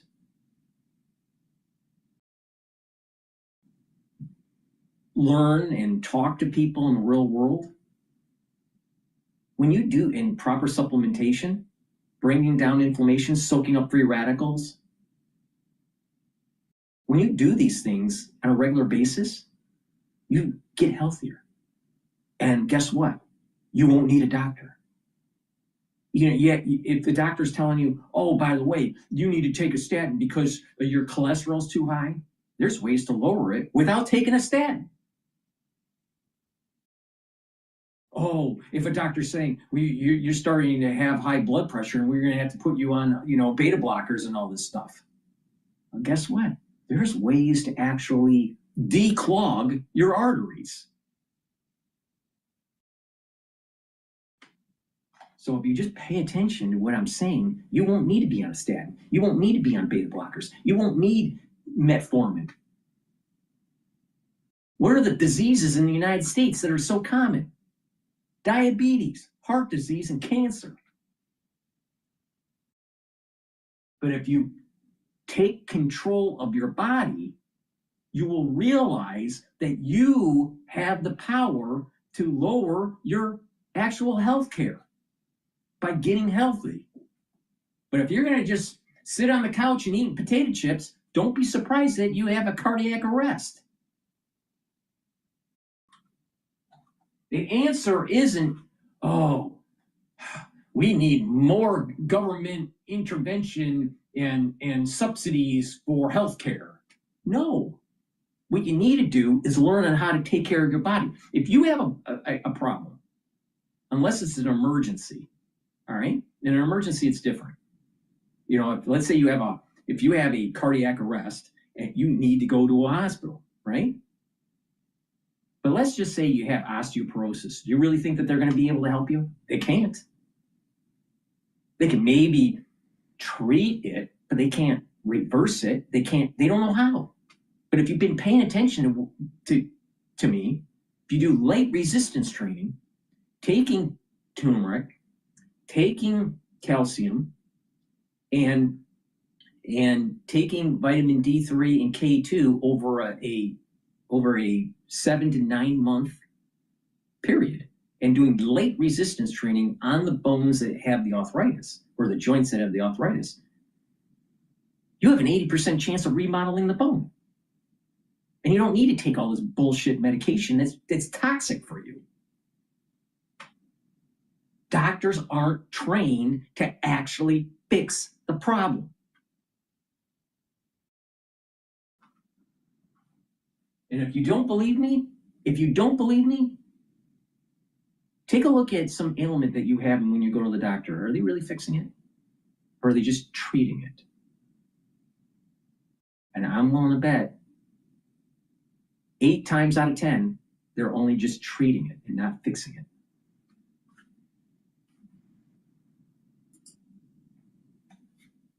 In the top line numbers, but I don't think that this issue of affordability is going away. Yeah, I mean, we have the president's speech last night talking about what he says are the successes of the first 11 months of Trump 2.0, and saying a lot that needed fact checking with regard to successes on economic policy. But if this is, and I watched you last night talking about it, if this is how we end the year, what is the trend? What is the thing that you're then watching most closely heading into the new year? Job market. Yeah, it's a great question. I'm actually going to be watching the shopping season very closely. It's a job market. And I'll tell you why. I think that's going to be a tell about whether we are in a kind of a two Americas world where, all right, you see the top line inflation numbers down a bit. You see mixed numbers about the job market. Things haven't, fallen off a cliff. They're not great, though there's some softening. But is it mainly at the sort of bottom 25%, 50%? No. Looking at the job market is a symptom of a disease. All right. Looking at the shopping. Let me rephrase it. I meant to say shopping. If you look at the shopping dynamics during the holiday season, that's a symptom of a disease. If the shopping market is poor, or it's a K economy where rich people are still buying, poor people are not. All right? If it's a K economy, that is a symptom of a disease. And what's the root cause of that? They are not confident of their job. Why? Probably because they're concerned about AI. It's about the job market. That's the most important thing. And even the Federal Reserve is saying this. Look at the job market. Is it starting to collapse or not? Now, historically, a 4.7 unemployment rate for the aggregate is actually pretty good. But for the youth, it's like 10 or 11%. That's way too high. It's the jobs. It's not the shopping.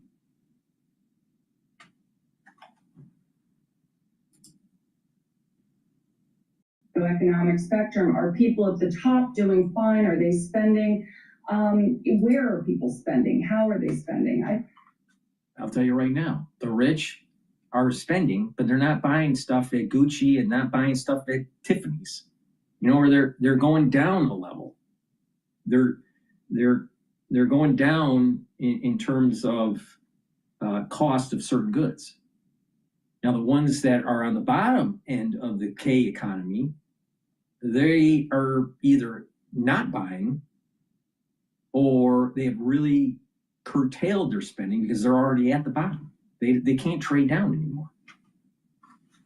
It's about the jobs. How confident do they feel about their job prospects?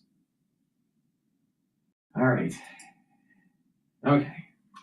Please go to my store, the-studio-reykjavik.com. Get these deodorants. You'll use them as a daily deodorant, but it'll help to detoxify your body.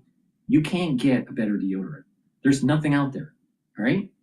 So if you look in your medicine cabinet and you take a look at your deodorant and it's not one of mine, guess what? You don't have the best. You can get it in citrus or in peppermint, lavender, and tea tree.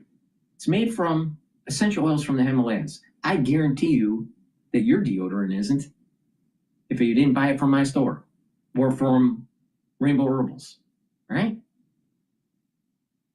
Now, it's dual purpose. Use it as a daily deodorant,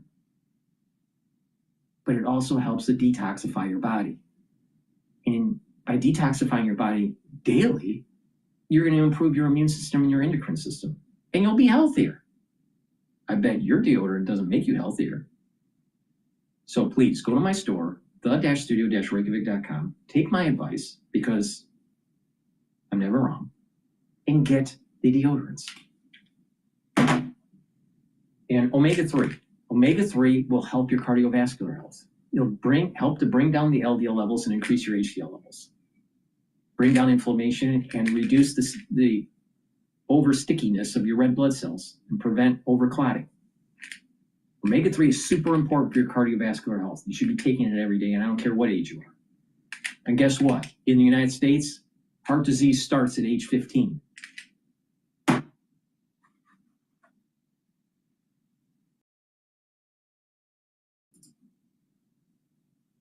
At this point, it's hard to know exactly. Out-of-pocket costs. It's not. We can guess that it will push inflation in healthcare up, but we can't have a good grasp on by how much yet. And all this could change because they're blasting that the extension out of the House with the discharge petition. So around the first of the year, they may be able to solve this problem. But that's something to keep in mind and keep an eye on. Yeah. See whether it takes money away from people. And it's serious money. I mean, it's material amounts of money for 22 million Americans. I mean, I would think that would be political suicide. I mean, I'm not a poli-scientist, but I don't think that'd be political suicide. Common sense would tell you that. Common sense, yeah, it's something. Well, the Republican congressmen who have to run in districts where it's a close race are pretty upset because yeah, they're leading the way on that. the Doesn't look revolts. good.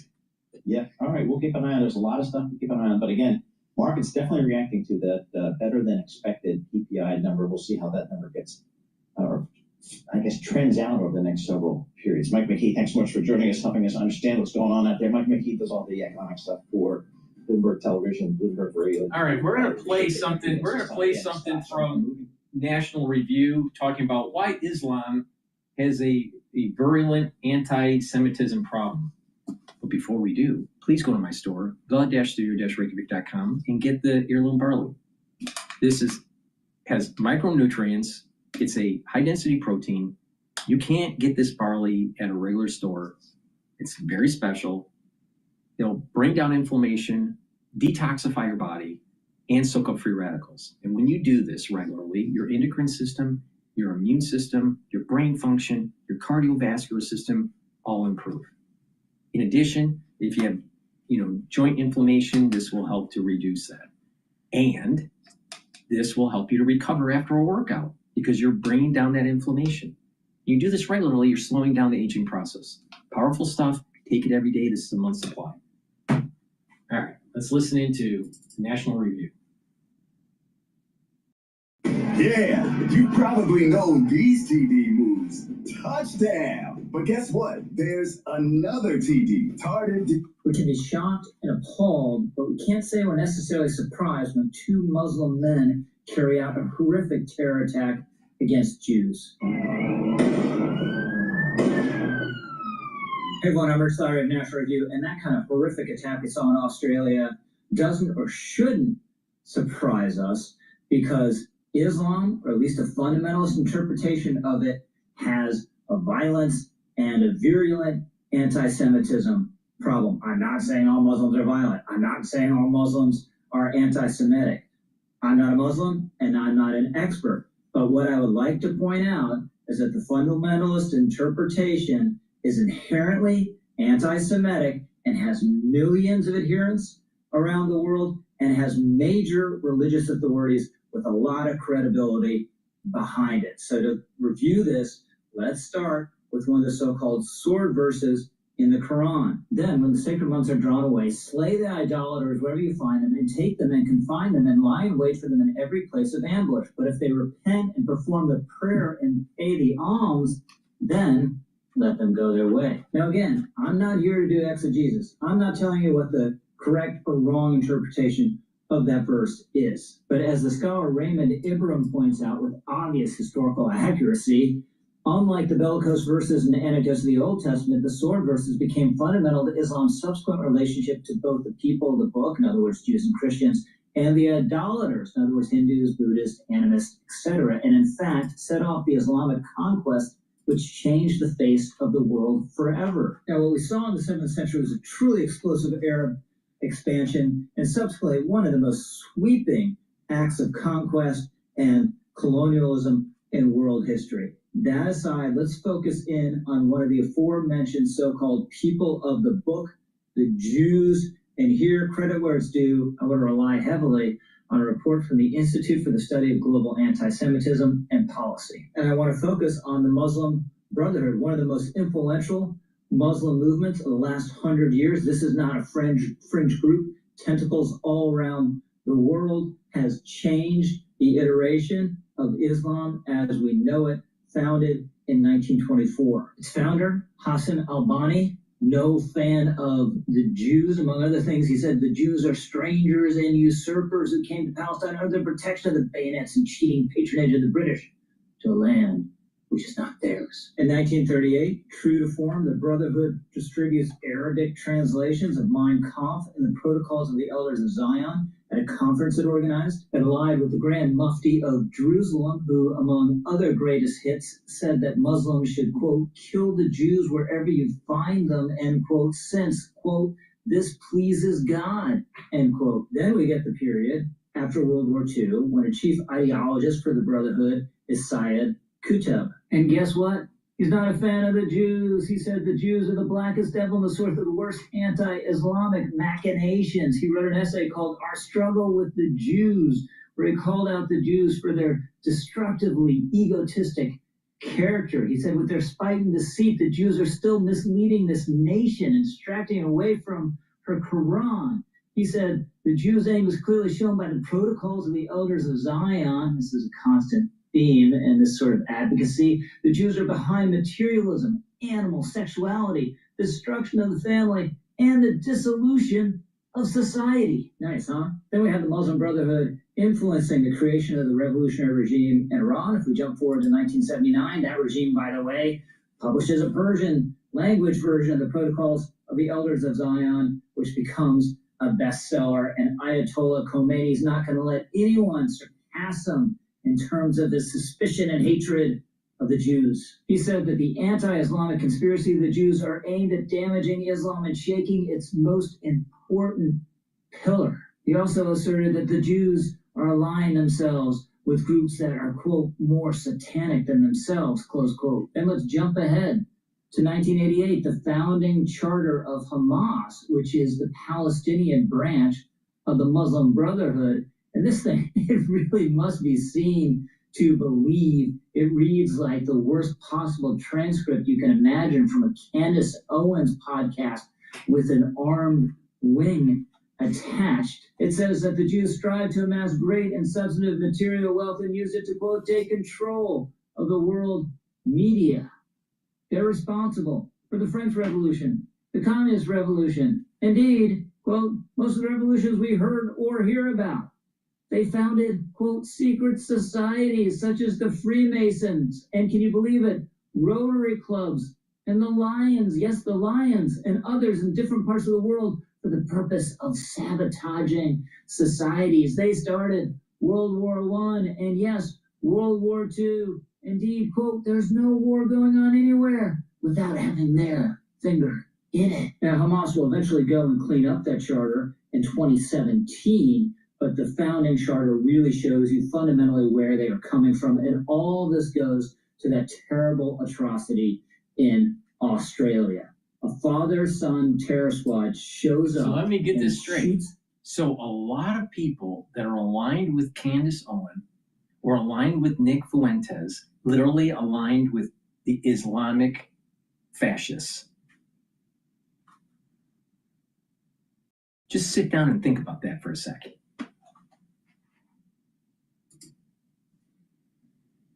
And kills as many Jews as they can at a Hanukkah celebration, because they hate Jews and they believe, unfortunately, with a lot of authorities they can point to, that they have religious and scriptural warrant for hating the Jews. This is an enormous problem, a huge cultural and civilizational problem for Islam, and we should frankly acknowledge it. I'm Rich Lowry, over and out. Right now, anti-Semitism is louder than ever.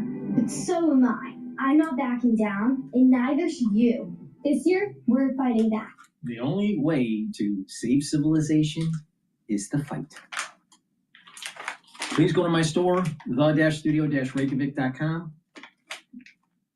and get the drops. They're structural nanosilver drops. They're very high quality. You can get them in blueberry, cherry flavor, also honey and lemon. Have some at work, have some at home. The moment you have a throat irritation, take them right away to mitigate the problem. You're going to need this for the winter season. Trust me.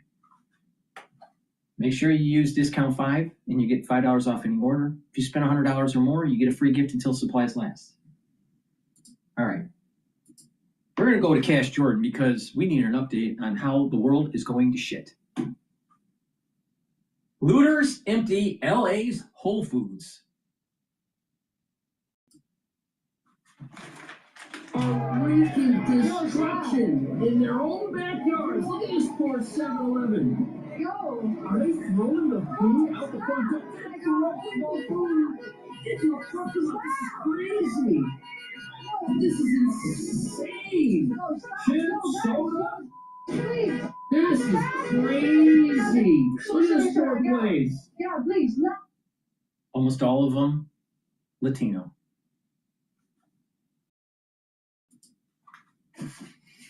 Oh, I'll pay 1,000 to. this is crazy. The store's gone. The poor cashier's beside himself. Sorry. Please forgive me. But before we look at some even wilder smash and grabs that reveal the sad state of many an American city and might have you questioning whether you should shop in person. Those last 2 videos that he just showed were blacks doing this. He says, you know that annoying safety glass that stops the law-abiding from buying things? Well, obviously, people stealing don't care too much about that. Look at these folks. Yeah, look at that. Look, they're just going right in the glass. This is at like a CVS. No, it's hard to tell if it's a grocery store or if it's a CVS. It looks like a CVS. All right? You can't see it on the screen here. But the thing is that blacks stealing looks like wine, and they can't pull up their pants. You see their underwear.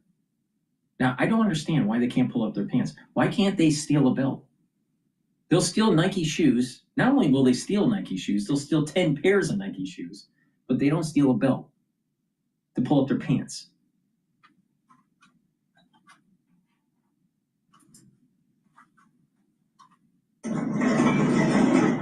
Let's all those glass bottles hit each other.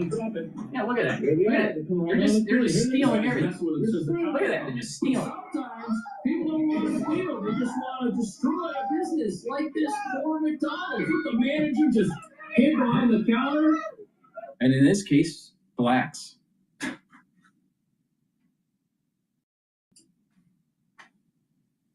Oh, this is mayhem. This is so crazy. I feel so bad for these folks. This is why you need to have bulletproof glass. If there's no police around, you need to secure this place. Look, they're go behind the counter. They're kicking at the donuts or whatever that was in there. This is a classic example where they think that the city is a jungle.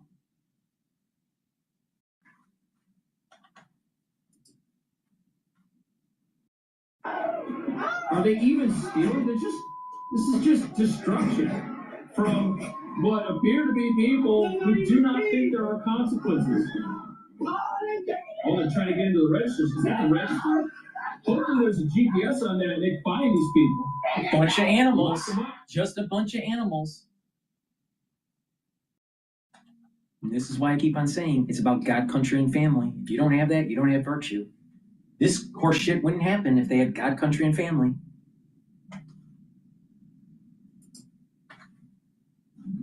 Throw away the key. This is just terrible. Are they gonna try to break into it outside? Oh, this is what happens in a no consequences environment. But this thing thinks she's too smart. For the security guard. Here we go, another pickpocket. You know? Look at this. He knows. Shopping without paying. Here you go. Puppy. What's up, buddy? Chicago Bulls. What's up, bro? Yeah, come on, man. Come on, son. Oh. Where are you? The meters, right?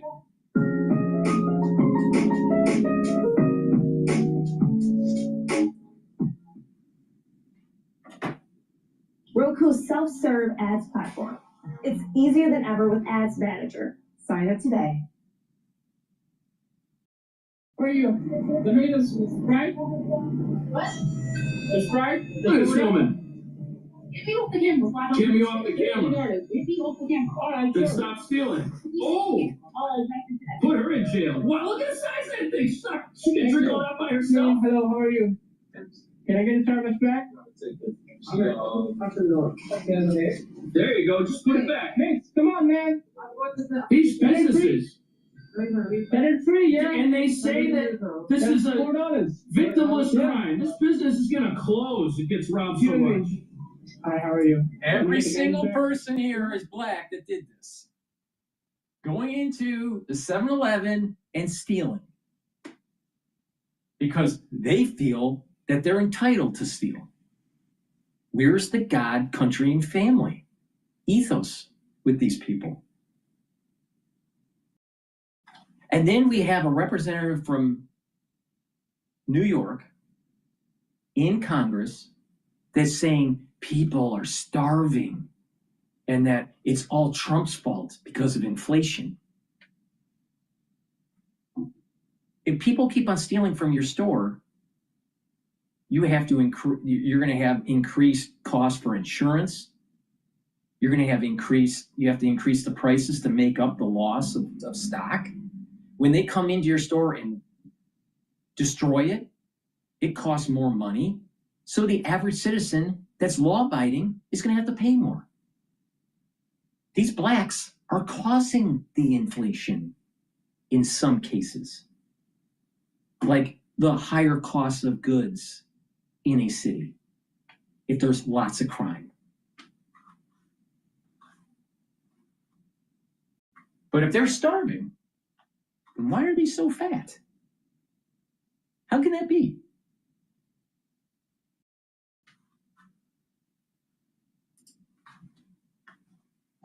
Get the candies back? You back?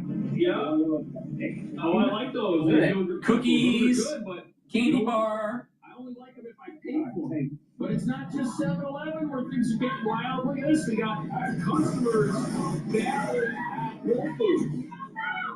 This is crazy. Wow. Right in the donut section, too. Yes, you gotta steal the donuts, too. I mean, they never steal carrots. They never steal celery. It's always the cookies, the donuts, the soda. Or if you're from the Midwest, pop. No. Still think they need reparations? You still think they deserve it? I don't think so. Go figure. No one, why is this, though? You know, I don't know if I blame the security guard. He probably doesn't get paid enough to interact with these aggressive customers. This is crazy. Look at this, it's destroying the store. Look at that. That's the reason why, right there. Destroying property, destroying the stock. That's the reason why your prices are going up. Oh, what's wrong with the 10 Commandments? Thou shalt not steal. Unless you're black, unless you're Latino. I'm pretty sure that's not what it says on the 10 Commandments. Thou shalt not steal. What is the issue with these people? oh, they don't have God in their life. They'll say they go to church, but they'll go steal the donuts from Whole Foods.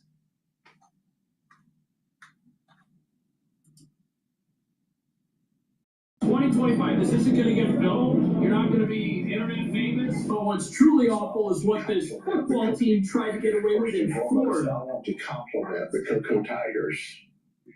They won the championship after finishing the season 15-0. It was the Atlantic Coast Youth Athletics Association. Watch now this. I want to introduce you to 8 of the thoroughbreds. And here they are. These You don't get the thoroughbreds. Terrible. And you find out what were they doing. Yeah, look at that. All of them black. All of them black. All 8 of them. What were they doing on Saturday morning? Stealing. Well, let me tell you what they were doing. They Ubered from where they were staying. They had come from Philadelphia, Pennsylvania, down to the Dick's Sporting Good in Posner Park. Not only did they Uber down there to shop, they had no intentions of paying for the product.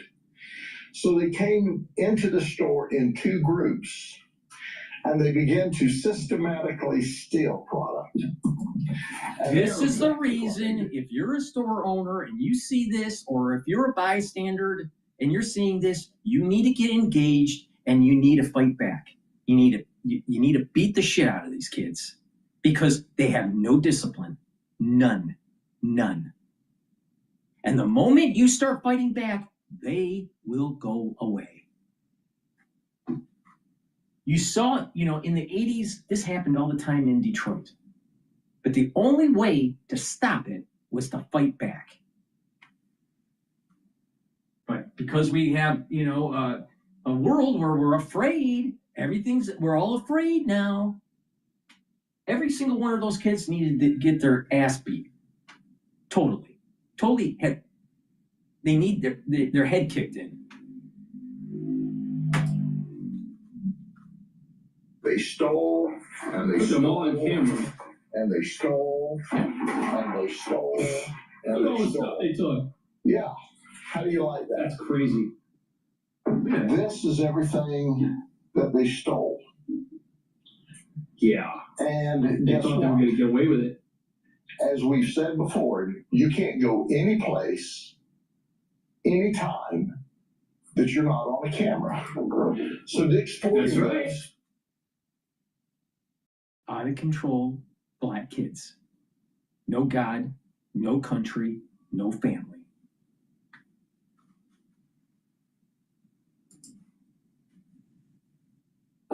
knows that they're stealing because they're watching the systematic, organized theft ring called a football team.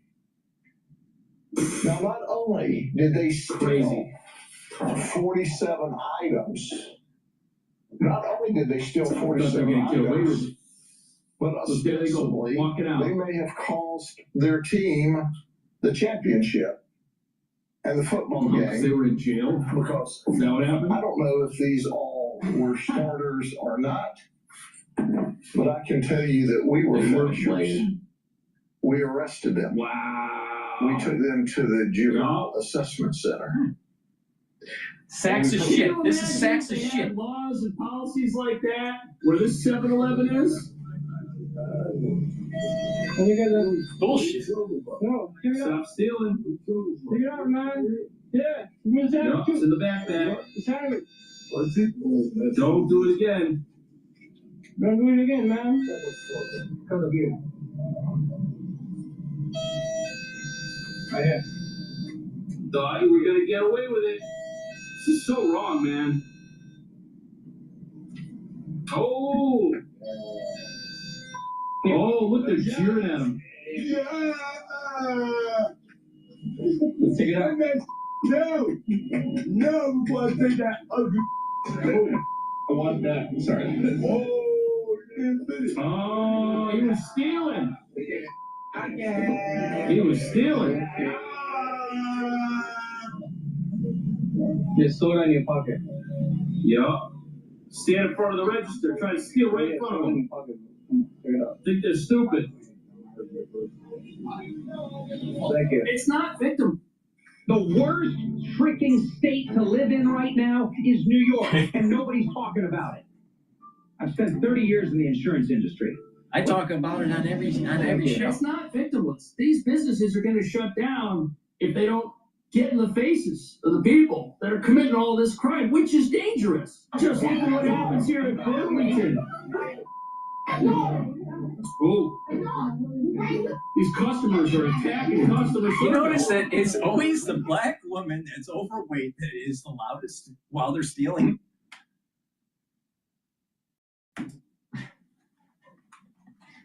This is crazy. Language, people, please. These horrible folks. Over what? Oh, no, don't throw it. Okay, thank you. We'll stop it from throwing it. Don't throw stuff in the store. No. Terrible. Oh. This is crazy. Oh.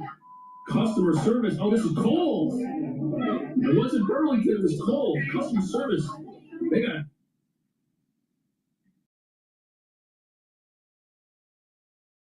If we don't solve this problem, we don't have a society. So instead of you blaming the Jews, instead of people saying, oh, it's all about, the Jews take over and all this, just look at this. Do you think a society is productive when you have this happening all the time? It's happening all the time in New York. All the time. It's happening all the time in Chicago. In LA. In many urban environments. Why? Why do black people feel, or Latinos feel, that they can steal? It's just not right. There's just, some people are just born, it's like, well, wait a minute, that's just wrong to do. You're just like born with that feeling. And you have others that just like, they think it's okay. A part of the problem is that you have the intelligentsia and you have the non-intelligentsia dividing society as the oppressors and the oppressed. And so if you're a black person, you must be oppressed, and therefore you have the right to take. You have the right to take your shoes, 10 pairs, from Dick's Sporting Goods or Foot Locker. Meanwhile, don't get that belt to pull up your pants. Don't go to the library to learn something. Don't get a skill so you can have a better job and have a better future. No, go to Kohl's and steal.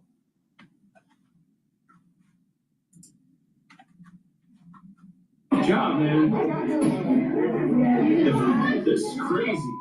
The whole store's trashed. But it gets even worse when you got these theft mobs that think they can escape CVS.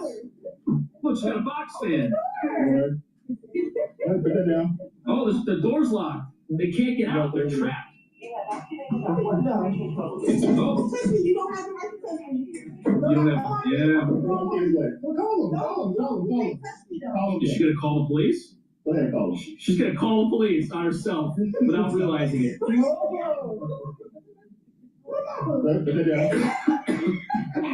And the sad thing is, the person working there, doing the right thing, not living a life of crime, they're the one that loses their job when that store closes. But there's also a big problem with people robbing the post office. Look, they stole the mail. These guys just stole mail and packages, and now they're getting into a car. Kohl's isn't good enough. Foot Locker is not good enough. CVS is not good enough. You got to go to the mail and steal that too. Amazing. That doesn't even have a license plate. Look at that. It's that time of year when holiday cheer and gift cards Sadly, it often is. arrive in our mailboxes. Or do they? If you're wondering if someone wasn't as giving this year, This is terrible. here in Suffolk County, it may actually be this postal clerk who allegedly behaved like quite the Grinch. Wow. Shopping at TJ Maxx right after opening our mail on the job here at the Oakdale Post Office and allegedly stealing items of value from it. Items like gift She went cards and shopping with the gift scratch-offs, card. even Oh, foreign well, who cash. was doing that? Black woman.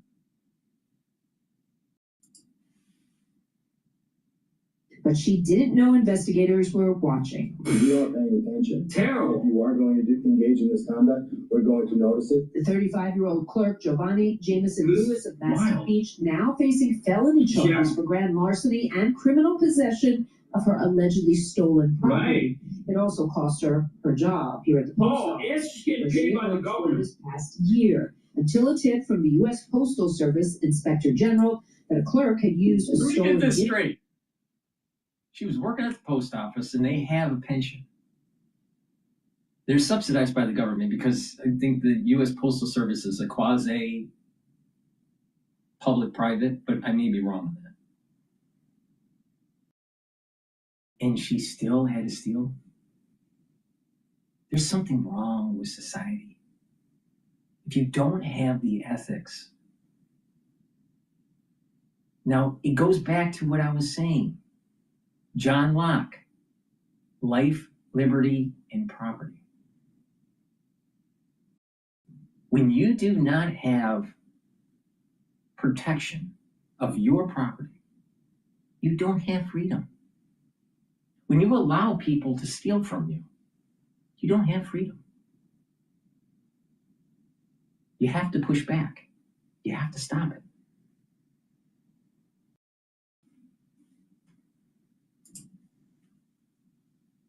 Or here at TJ Maxx in her postal uniform. Wow. Again, In the uniform. investigation with the view of, was this a one-off or is this indicative given where she works? And while the value wasn't staggering, at least not so far, they did uncover dozens of occasions in which envelopes were opened and the value inside went to Jameson Lewis. Ooh. Definitely naughty, say postal She stole customers who people's know birthday did. money. I mean, that's not fair. People work hard for their money and they're giving a gift to somebody.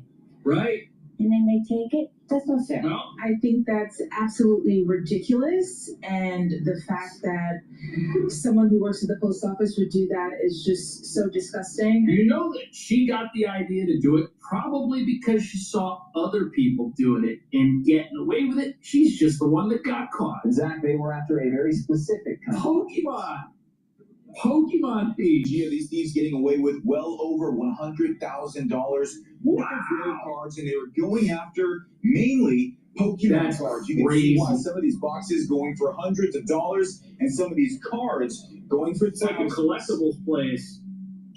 Within minutes, this organized trading card shop in Burbank became the target Oh, look at of what it masked is. thieves, quickly dumping boxes of collectible cards into That's bags terrible. and escaping into the night. Total loss is many six figures. Oh, Where we could go in and out, 2 minutes. and they destroy the LA store. Sports Cards carries all kinds of collectibles, including sports memorabilia, but its main draw is buying, selling, and trading cards in bulk and individually, with a special focus on Pokemon cards. This is our blood, sweat, toil, and And tears. it's gone. We've been shopping here for, I think, 2 years. But this is just like not even my full collection. I'm just creating a master set of Mega Evolutions. This is And terrible. it was the Pokemon cards like this collector's that the owner, Kit, says the thieves were looking yeah? for. It was Pokemon. It wasn't One Piece. It wasn't Disney.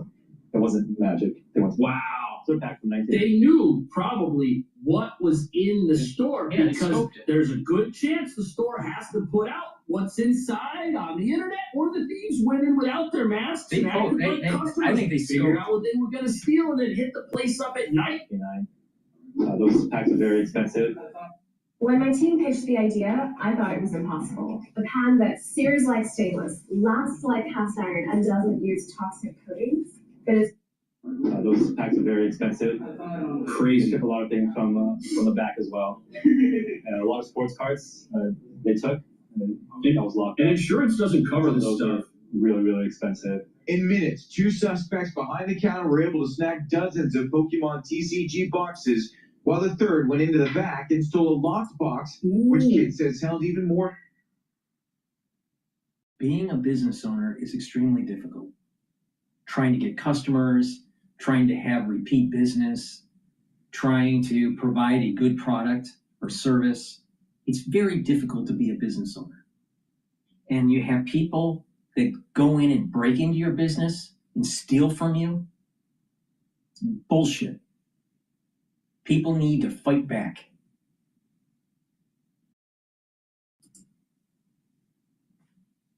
Sports cards, including this rare 1 of 10 in the world Cristiano Ronaldo card, which Kit says is valued at over $100,000 alone. One card. Like a violation.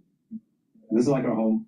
Feels like someone went in our home, ransacked our things. So it was personal to that level. The suspects using a crowbar to break into the locked door. That was all that stood between these criminals and hundreds of thousands of dollars in stolen goods. No police, no justice system that is going to take these people and lock them up and actually deliver. Here's the reality of the situation. Like I said about physicians, they can't fix a problem. They can't fix your problem. They can treat your problem, but in most cases, they can't fix it.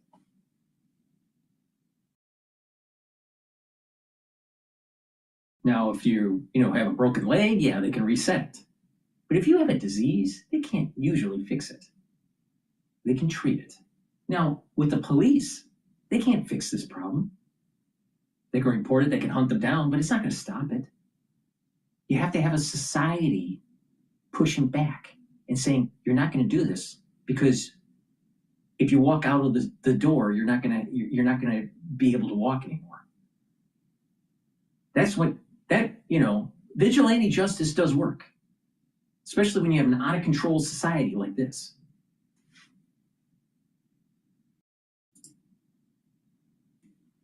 Criminals get so good at robbing a place like this because they're the looters from the videos we saw earlier. It's the same folks, they just graduated. And power tools to get through a bolted metal gate. Power tools. Systems that the store is already working on fixing and upgrading. As for the thieves, the store owners and customers hope the police can catch them all. I do hope that they catch these guys, and I do hope that they didn't open the pack. Yeah, well, that stuff's probably and 100 geoboxes like these are pretty much untraceable. So it seems like these knew what they were looking for. Store owners here now working with other store owners that sell Pokemon cards and have been the target of recent burglaries just like this one. Wow, just like this one. That the suspects may be the same in the two different cases. Well, too bad they're wearing masks. We're never going to know unless they catch them or unless they try to sell that 6-figure card that they stole. That thing is like poison. You know, these greedy criminals, they're going to want to get rid of that thing. And the second they do, eventually it'll make its way out in the open and there will be some sort of crackdown. Maybe. But look at this. It's not just trading card shops. Look at this. Over $1,000 worth of stuff stolen from this place in seconds. Look, they've got their masks. See, in today's society, you see someone wearing a mask, especially if they're a certain ethnicity, maybe you should say, take off your fucking mask. You don't need it. Now they're trying to hide. And of course, black, overweight, but they gotta steal because they're starving. You know, when you're starving, you gotta steal.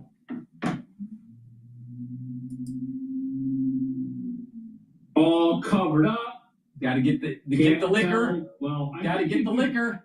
Potentially identify some of these folks out on the street, but we'll see. Look, they're just stocking up. They don't care. No one's stopping them. And this is $1,000 heist right here. Just taking stuff. Is anyone gonna try and stop them? This poor business. It's getting finished. Oh, she's going for the grand prize up there on the top, the gift box. Wow. Radial fulfillment, 99.98% order accuracy. And with Radial Fast Track, you get no startup fees, no code freezes. You know, when people come into your store and they got their own personal shopping bag and they're all covered up, that's been normalized. So these business owners, they have no idea who's a criminal until they take something and see these bags, especially in New York, people have bags, you know, maybe a cloth bag. They'll bring them into the store, they'll put them in, and then go to the register, purchase the items, and put it back into the bag. And that way you're not using plastic or paper or anything like that.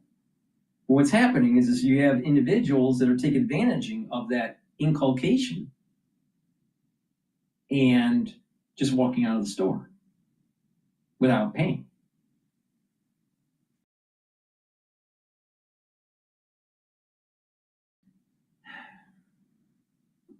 This is right here is the reason why. I mean, you think about the wisdom of the Ten Commandments. If those are followed, you have a pretty strong society. Just follow those 10 commandments. You don't have to follow all the, you know, all the other stuff that's involved in the Bible. You follow just the 10 commandments. And your society is so far ahead of reaching harmony. But when you start chipping away at those 10 commandments, what will happen is your society will start to devolve. Here, right here.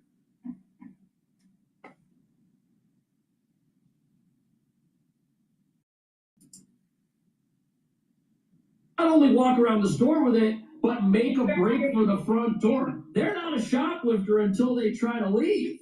Isn't that crazy? Over the counter and reaching into the open register. Oh, that's so grabbing frightening. handfuls of cash before running out of Banh Mi Pro Vietnamese sandwich shop.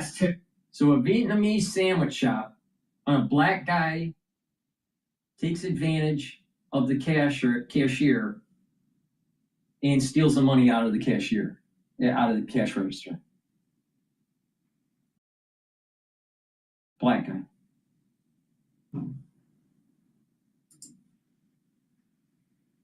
Authorities say at least 12 robberies happened between October and November along Atlantic Avenue, including Flatbush Avenue and Fulton Street. Investigators believe this is the suspect behind each case. There he Robberies is. have left business owners. There he is. Welcome to New York. The big rotten apple. He's on edge. I get scared. I never suffer these kind of things. Owner of Banh Mi Pro, Charlene Chong, says the thief's actions has shaken her sense of safety. She thought the restaurant near a city agency was safe, but now her staff is terrified. Not in a sanctuary especially the city. cashier who faced him directly. The loss me myself to suffer by myself. Detectives say the man often approached small businesses and look at individuals, that. mostly targeting This female woman, clerks, that's the pretending to exchange cashier, right? money. The cashier, she's really small. This guy is big. I mean, the body difference. I mean, I'll tell you. Society is going in the wrong direction. And this is the reason why I keep on saying there is a curse coming. There's a curse. God doesn't like seeing this shit. God states in the 10 Commandments, don't steal. Now, if you have a society that's full of theft, don't be surprised that something really bad happens. And I'm not talking about a cash register being ripped off or stock items being pillaged. I mean something really major. Like the total annihilation of a society.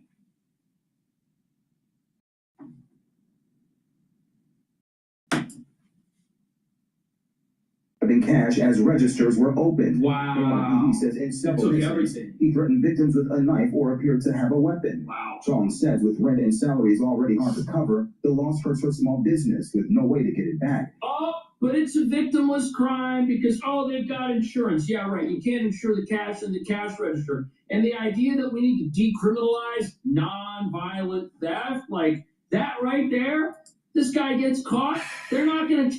I'll tell you, this is a case where you close down the store You close the door, you turn off the lights, and you beat the shit out of the guy.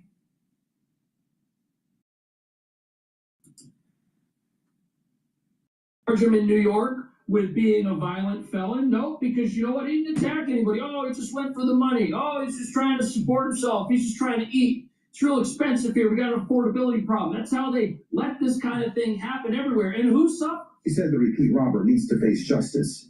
He must be Yeah, he won't. put in the prison. The Atlantic Avenue Business Yeah. Improvement District says Totally. many women owners on Atlantic Avenue use a shared text thread to report suspicious activity. He's probably got a long criminal Staying record, directly too. connected with the Business Improvement District and police. We received this statement in Yes. part. And what they should have done, what the owner should have done, was have a bat and you chase him down the street and you beat the shit out of him. And then CNN will interview you. You know what these owners need to do is work together. You know, you call them up and say, I just was robbed. The guy's running down the street, and the owner, one of the business owners down the street tries to corner him. There needs to be a coordination. Don't be afraid. Don't be afraid. They want you to be afraid. The way to stop this is to engage. The way to stop this is you run into the fire, not run away from the fire.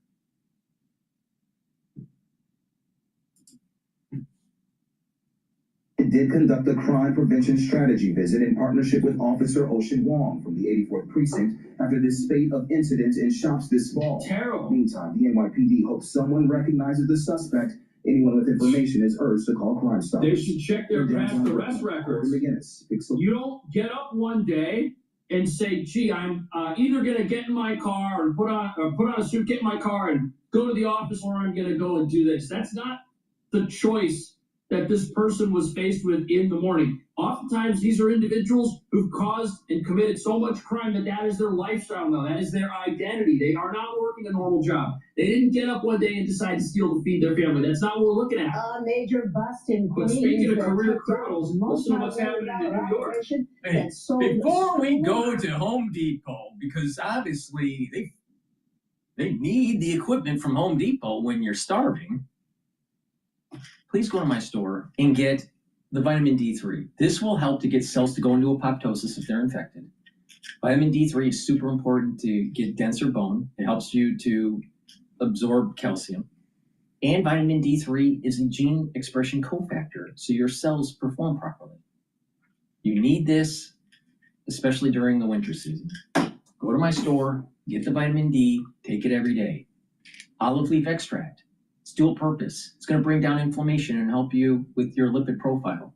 By doing that, it's going to boost up your immune system and help with your cardiovascular system. Clarity factor. It's a very powerful neurostack. It's going to get rid of brain fog. It's going to allow you to concentrate. And when you take this regularly, you're going to improve your neuroplasticity. You're going to have positive neuroplasticity. You're going to be thinking faster, and you're going to have better memory. Take it with filtered water. Take it every day. It's a great neurostack. Let's go back to the crime that's going on in our urban environments. Depot products. 13 Home people Depot, charged 2 by the million. district attorney are accused of stealing more than $2.2 198 million stores. worth of merchandise from That's 128 stores in 9 128. states. They allegedly stashed those stores. $2.2 million. 128 stores in 9 states.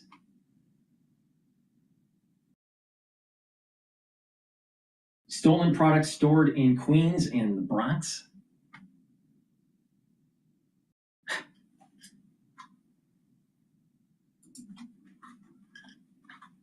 Goods in Queens and the Bronx. Take a I look. wonder how long they were doing this for. Thief is slicing guy. goods from a Brooklyn Home Depot shelf and concealing it in a garbage bin. Then, an apparent partner wheels the stolen items. How he bought the garbage can. Store. It's part of a multi-million-dollar Queens-based Wow, look at him go behind the operation. cabinet. The governor and local leaders announced today they crushed. Look at all the stuff they stole. Was Black guy.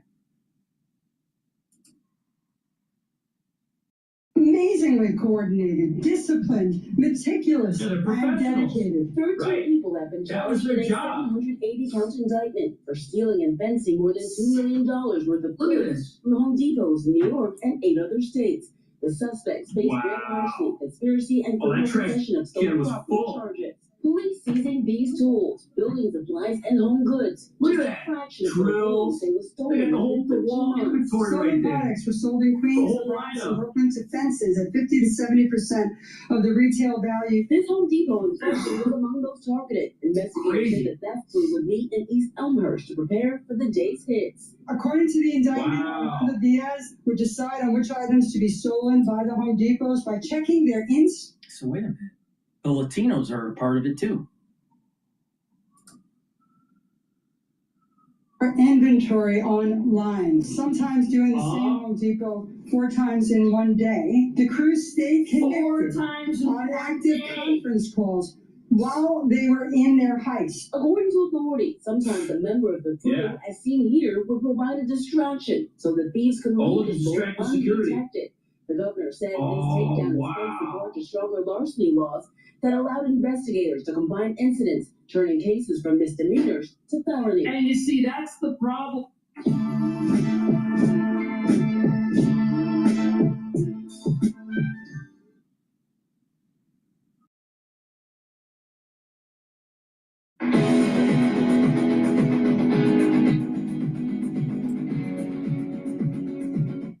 The felony. And you see, that's the problem. Because we have so many misdemeanors going on here that people get to this level where they are more sophisticated than the security teams at the store. If we're going to have systems in these sanctuaries like New York and California that protect criminals until they're this good, we're going to just create criminal replacements for these guys. It doesn't matter that these guys are taken off the street. You think these guys are the end of the Home Depot theft going on in New York? Of course not. There's hundreds of people just like them out there getting to their level. It's frightening. Well, now I'm going to talk about something that you ought not to do.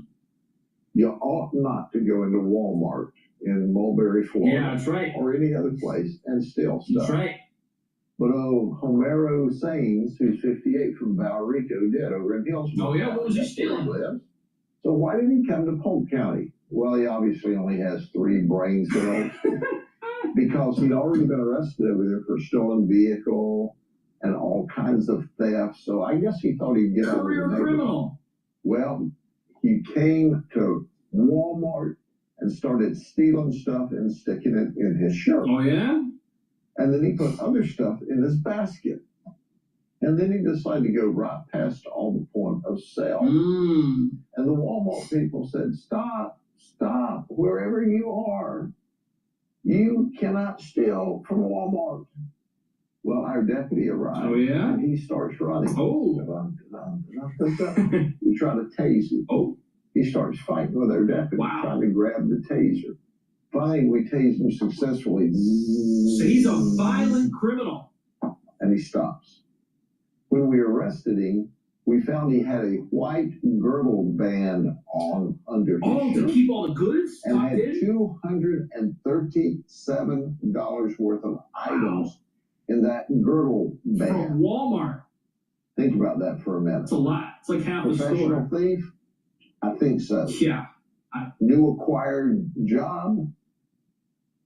Inmate at the county jail. Oh, and you see, that's the message that you have to send to criminals. If you tell criminals it's okay to steal by never bringing any consequences to the table, that's what they're going to keep on doing. I am so sick of all this theft. And you know what? Until these places build jails and start handing out jumpsuits, this stuff's going to keep happening. What do you think about that? Thank you for watching. See you in the next video. The society needs to push back. Please go to my store, the-studio-reykjavik.com, and get the collagen. This collagen is very high quality. It's going to help with your skin, your nails, your hair, your joints, your cartilage, your musculature, and your bone density. Take it every day. This is a month's supply. Also, get the Goodnight formula. This has tryptophan, melatonin, GABA, and passion flower, so you get into 3 to 5 cycles of REM sleep and deep sleep. When you do that regularly, you're going to be detoxifying your central nervous system. you're going to be consolidating memory, and you're going to be well rested. By doing this regularly, you're going to improve your brain function and slow down the aging process. Please go to my store, the-studio-reykjavik.com. Help support the work that I do. All these videos are for free. Some of it's entertaining, but there's a seriousness to this. Our society is devolving because we allow criminals to steal.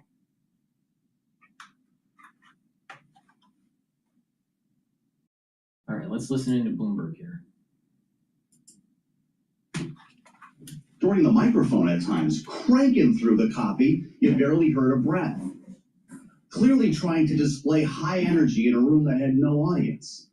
And so we've been spending the last couple of hours dissecting not just the language, but the optics of what Americans were treated to last evening. We're going to have more on this a little bit later on with our political panel. But let's go to the White House right now, where they're still recovering from the big speech. Tyler Kendall is on the North Lawn on a chilly day in Washington. Our Washington correspondent, Tyler, the White House thinks this was a slam dunk to be earlier, right? Right, Joe, and I think we should also say that we should offer Paul Sweeney a defense there, because you did encapsulate exactly what we heard from President Trump. He really did blame his predecessor, which is something that we often hear from this White House, which is interesting because we know the administration was trying to use this platform to frame its messaging, because it may seem like we're far away from next November, but we are about to kick off into the new year and head into midterm season. But you're right, we heard from officials out this morning really praising this speech, and President Trump really used it to tout his policies from the last year and try to reassure Americans when it comes to the economy. I will say, though, we should point out that we also did hear from him that some of these policies that he's implemented this past year are going to take time to work their way through the economy, an argument often heard by his officials, like the Vice President J.D. Vance, who has urged patience, right? President Trump saying that the U.S. is poised for an economic boom next year, that some of those tax incentives in the One Big Beautiful Bill will come into fruition next year, that there will be a new Fed chair next year, and sort of pointing us forward. In terms of actual policy, we can get into, he of course hit on a lot of topics, but perhaps the most tangible new one is in announcing, as you heard, those warrior dividend checks that they're being called. These are payments to U.S. service members. He says are being funded by tariff revenue. They're already in the mail. He says they'll come in time for the holiday season by the end of the year. Joe, we should point out there are reports that this money was previously allocated and appropriated under the One Big Beautiful Bill. That's important when we're talking about some of the other initiatives that were floated, like tariff refund checks for the rest of Americans. That would need Congress to do separate appropriation if that was going to come to fruition. Fascinating, Tyler. Sounds like something's going on there in Lafayette Square. Is somebody on a loudspeaker? Are they trying to get on the air with you? What's happening? I mean, maybe. It is actually a beautiful day here. The chill isn't that cold, and it's absolutely packed in front of the White House. There is a protester, a little bit muffled. Okay. I can't quite tell you what he is protesting. No, that's fine. Well, I just, people wonder what the heck. You sound like you're at an airport. I thought maybe it might be the construction site. But Tyler, thank you. We'll get that. Listen to that. It's wild over there. Producer James and I will have to go check this out after the program. I want to stick with this for now because we're delighted to have Michael McKee with us, and we're going to look at the CPI report. And we only have a couple of minutes to do this, but I need to get Michael's take on the speech last evening. He said a lot. Michael McKee. The price of a Thanksgiving turkey, he said, was down 33% compared to the Biden Thanksgiving last year. Eggs down 82%. Everything else is falling rapidly. Is that true? No, but you wouldn't necessarily expect it to be true. I would point people to the fact checks in the major newspapers and other things today that have quite a long list of things that he exaggerated or lied about. But that's kind of par for the course. I think the most interesting thing is what Tyler was just talking about, and that's the payments to service members. That money was already appropriated as housing money that they would have gotten anyway. So it's sort of like somebody walks into your house, sees the presents under the tree, picks one up and gives it to you and says, "Oh, here." Interesting. 1776. The checks are going up. So we got CPI today, and I know that it's incomplete. So some people are calling this garbage. The White House is embracing it, I'm sure, because it came in a little bit better than expected. Can you take us inside the report here, Michael? Because it's one of these deals where the headlines are pretty great, actually. But we're seeing a lot of prices skyrocket as well, especially with food. Beef prices soaring here, coffee prices up 20%, banana prices up 7%. There are a lot of goods in the report that are being touched by tariffs. How do you look at this as a larger picture? Well, it's kind of something you have to look through or look beyond. I could say I inherited this mess from Tyler Kendall, but it's basically because of the government shutdown. Meanwhile, they're talking about the increase in grocery prices, but the core CPI only went up to 2.6%. It was estimated to be at 3%. Core PCI is not that bad. Now, with headline CPI, it's at 2.7%. Now, what's the difference between headline and core? Core doesn't have food and energy. So if you subtract the two, the energy and food only contributed to the headline number by 0.1%.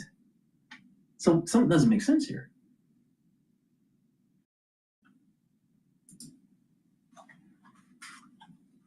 Data in October at all, and there was very little data in November. They had to go back and reconstruct it and find stuff. And so when you open the report, it's almost all blank spaces. And what they did was calculate the change from September to November, the end of November, on a year-over-year basis for things. So that's why we got the drop there in the headline and the core. But there's some statistical anomalies in there that are really bothering a lot of the economists. And the biggest one is for housing, which is the biggest component in the CPI. They assumed, it appears, that there was zero housing inflation in October, which, according to those who spend their lives buried in spreadsheets, would be impossible. It just would not have happened. And so at this point, there's a lot of questions about exactly what this is telling us. And I think we have to kind of wait till we get the December numbers, which will be a complete month. We get those January 13th to get a much better picture of inflation. Well, so in our remaining moment or so here, is the conventional wisdom on point that this guarantees a cut in January? That's the funny thing. Everybody's looking at the stock market and saying, the markets are overjoyed and planning on continual lower rates from the Fed. But when you look at the Fed funds futures, they're only pricing in a 25% chance of a January cut. That's up from like about 20% before this number. So it doesn't look like the people who are putting money on this are convinced yet. Interesting. That meeting is going to be really something. It's the final week of the month, right? What data will we have between now and then will help fill in the blanks? Oh, we'll have a lot. We'll get the third quarter GDP, which we have not had yet, and we'll get PCE numbers updated, but also we'll have a new jobs report, new CPI, new PPI, and retail sales numbers. We'll have an idea of what the holiday shopping season was like. So the Fed will have a much clearer picture for the January 28th meeting. Good to see you, Michael. You did a good job with that mess that you inherited, and I appreciate the time and the effort here. Bloomberg International Economics and Policy Correspondent. I don't know. I say we dug out of the hole. We are making this network better than ever before and faster. You know it. I know it. Everyone knows it. Jamie Tarabay is coming in next with her great scoop on what's happening at the Pentagon. They're reaching out to private cyber companies to help play offense. We'll have that story next, only here on Bloomberg.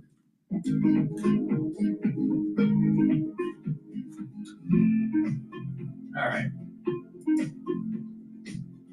Let's dive in to the U.S. jobless claims data here and the CPI. So let's push it in here. There is a lot of error in this report, so I would not take much away from this. The key thing that there's an issue with, in the sense that when they're sampling the data specifically around November, that the survey period was condensed into later in the month when you typically have significant holiday discounting. And when we spoke with BLS, they said they're not doing anything to adjust those seasonals. So that automatically makes the data artificially weak, and we're probably going to see a bounce back in December. Is there a trend we can take away from here that, boy, it's at least inflation is not going up from here? Is that a fair takeaway? Maybe it's not cooling as much as these numbers might suggest, but doesn't appear to be rising. I think that's entirely fair. Okay. That there was this concern that around the holiday season, companies wouldn't really do the typical discounting that they usually do because of the tariffs. That doesn't appear to be the case. And we knew this heading into the data print because if you looked at a number of different indicators that surveyed the companies ahead of this holiday season, it showed a normal holiday discounting year. So it doesn't appear like there was this lapse in discounting just because of tariffs. In fact, it was a typical year for discounting. And then on top of that, you have some of the issues within the data because of the government shutdown. So Myron's been out here, Governor Myron, we got to lower rates, a whole bunch of other people. There's been a clear tendency within Bloomberg's surveillance of people looking at a disinflationary tendency. Is it a January tendency or is it a Fed meeting waiting out midsummer? Yeah, I mean, I think what we'll see is inflation will bounce back in the next couple of prints. The economy will start to pick up again, in which case the Fed's probably going to be on hold for much of the beginning of next year. So again, so with the Fed, I mean, if you look at, so you don't think the Fed's going to look at these numbers and say, we've got inflation? I sure hope not. You sure hope not, because you think the data in the next couple of months could in fact show a little bit more inflation in the economy. Yeah, and we know that there was an issue. I mean, they didn't even collect the October CPI for the most part. We know that there are issues with the data. Yeah. So to form a strong conclusion about this print in particular as being some massive disinflationary period, I think is entirely inaccurate. Stephanie Roth with us with Wolf Research, and we continue here. Paul Sweeney and Tom Keene with Lisa Mateo and John Tucker. Good morning across the nation. Sirius XM, Channel 121. Good morning, Canada. I mentioned David Rosenberg up in Toronto with a disinflationary call. Nailed that into this report. On YouTube, subscribe to Bloomberg Podcast. We're thrilled to finish 2025 strong, humbled by the signups there each and every day at Bloomberg Podcast. Paul Sweeney with Stephanie Roth. All right, so we've got an inflation environment that's at least okay at this point. How about the labor market? What did you take away from some of the labor data earlier? Yeah, I mean, so I think what we're seeing is a labor market that's holding up a lot better, and in fact starting to inflect a bit higher from here. And I think that's the main conclusion that we should take away from the headline jobs numbers. Let me replace it, the private payrolls numbers. The headline jobs numbers are impacted again by not necessarily the government shutdown in particular, but the deferred resignation program, which ended at the end of September. These were people who took severance packages. This is not people who lost their jobs. So if you look at the private payroll numbers, they were actually quite decent. Now we're looking at a trend that's posted in the 70,000 range, which is really not bad. And the fact the unemployment rate rose is less of a concern, I think, partially because there was, again, some issues with the government shutdown impacting the data. And in today's inflation data, the airlines were a big driver of the weakness, and that there was also canceled flights. There was just a lot going on So your first look at the noise is the airlines. First look at the noise is the airlines. They fell 6.5% over 2 months, so it comes out to about 3% each month. Right. If you look at the core number was 0.159 across both months. That's quite low. Apparel was pretty weak. That is probably tied to this whole holiday discounting issue. So there's a lot of sort of noise within the report, in part tied to the government shutdown, in part tied to the fact that it's just a sort of less inflationary backdrop. Stephanie Roth drives the market higher. Futures up 40 now at 47. NASDAQ up 1.3%. The NASDAQ 100, I should say, the VIX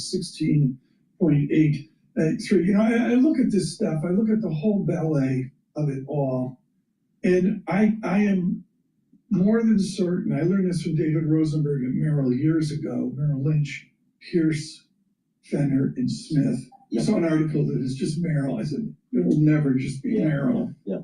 You just mentioned it. Pros like you look at each line item. What do the service sector line items say in the angst of affordability and purchasing power? Utility bills, medical bills, auto insurance. Yeah. Can you see those in the report? Yeah, we can see that in the report. Motor vehicle insurance looks pretty flat. Transportation services, lodging, all that stuff was pretty soft. It's hard to know to what extent this is government shutdown related. My sense is it probably is, and we'll see a bit of a bounce back. And then on the good side, that was all pretty soft outside of maybe some used vehicles. Fed pick. What do you think? Who should it be, or who do I think it will be? Both. We have time for both answers. I would love to see Waller. I think he'd be a great pick, and I think markets would really prefer to see Waller. Who I think is more likely? It's probably more likely to be Hassett. Although it does seem like incrementally over the past couple of weeks, there seems to be some more concerns about Hassett, or at least more hesitation out of the White House for picking him. All right, we're going to go to Michael Knowles talking about DEI. But before we do, please go to my store, the-studio-reykjavik.com. Get the products, get healthy. When you're healthy, you'll be more productive and have a better life, more vitality. Gladiator barley will help to build muscle. It also will bring down inflammation, soak up free radicals, and detoxify your body. When you do that, you're improving your immune system and your endocrine system. You're recovering quicker after a workout. And by bringing down inflammation and soaking up free radicals, your brain will work better. So take it every day. This is a month's supply. And Myotrol. Myotrol will help to build muscle. It'll help with the gene expression that you need to build muscle and maintain muscle. When you turn 40 years of age, you start to have a problem gaining and maintaining muscle mass for males and for females. So take this. This has polyphenols, flavonoids, and lignans to help with the gene expression to build muscle and to maintain muscle. It also helps with the health of your mitochondria, so you have the energy to maintain that muscle. And by doing this on a regular basis, you're going to have the musculature that you need to have vitality. You can take it separately, but it works even better when you stack it with Gladiator barley. All right? Myotrol also is great if you're an athlete, younger or older, to build muscle and to strengthen for your sport. So please go to my store, get the Gladiator barley and the Myotrol. It's a great stack to build muscle and to bring down inflammation, soak up free radicals,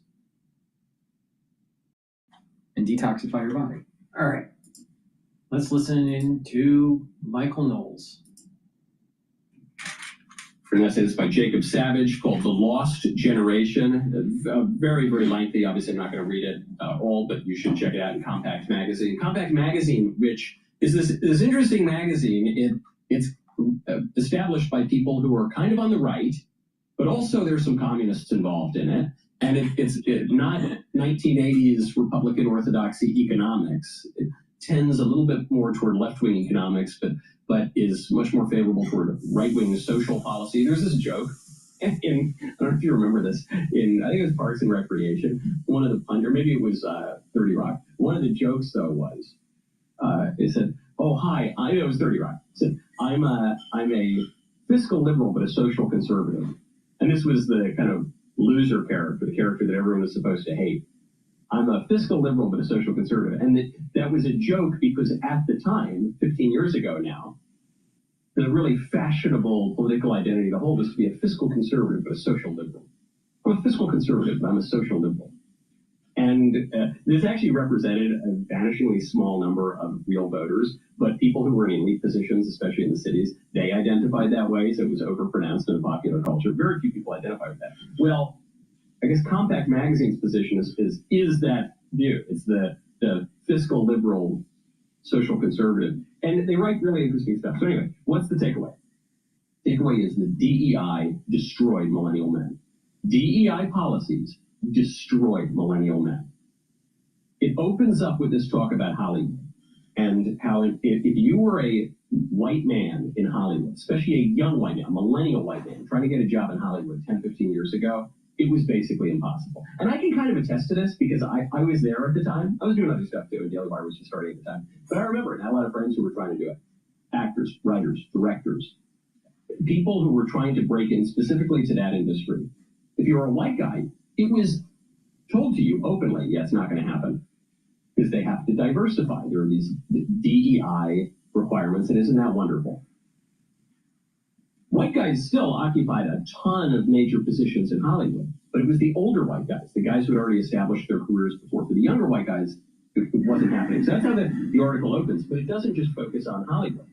talks about journalism, academia, medicine, tech, all of these industries where, starting about 15 years ago, if you were a white guy trying to break in, you were going to have a lot of trouble.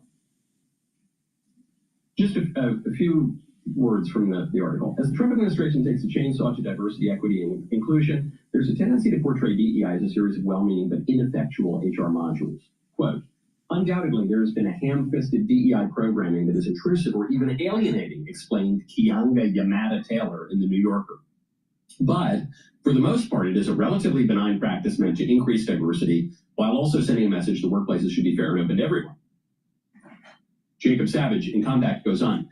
This may be how Boomer and Gen X white men experienced DEI, but for white male millennials, DEI wasn't a gentle rebalancing. It was a profound shift in how power and prestige were distributed. Yet practically none of the thousands of articles and think pieces about diversity have considered the issue by cohort. They think about it by men, white men, brown man, yellow man, whatever, but they don't look at it by age cohort. And the boomers and the Gen X, they basically skated by with DEI. It was the millennials and to some degree the older Zoomers who got pounded. This is not a story about all white men. It's a story about white male millennials in professional America, about those who stayed and who mostly stayed quiet. The same identity a decade apart meant entirely different professional fates. If you were 40 in 2014, born in 1970. This is a camera lucida.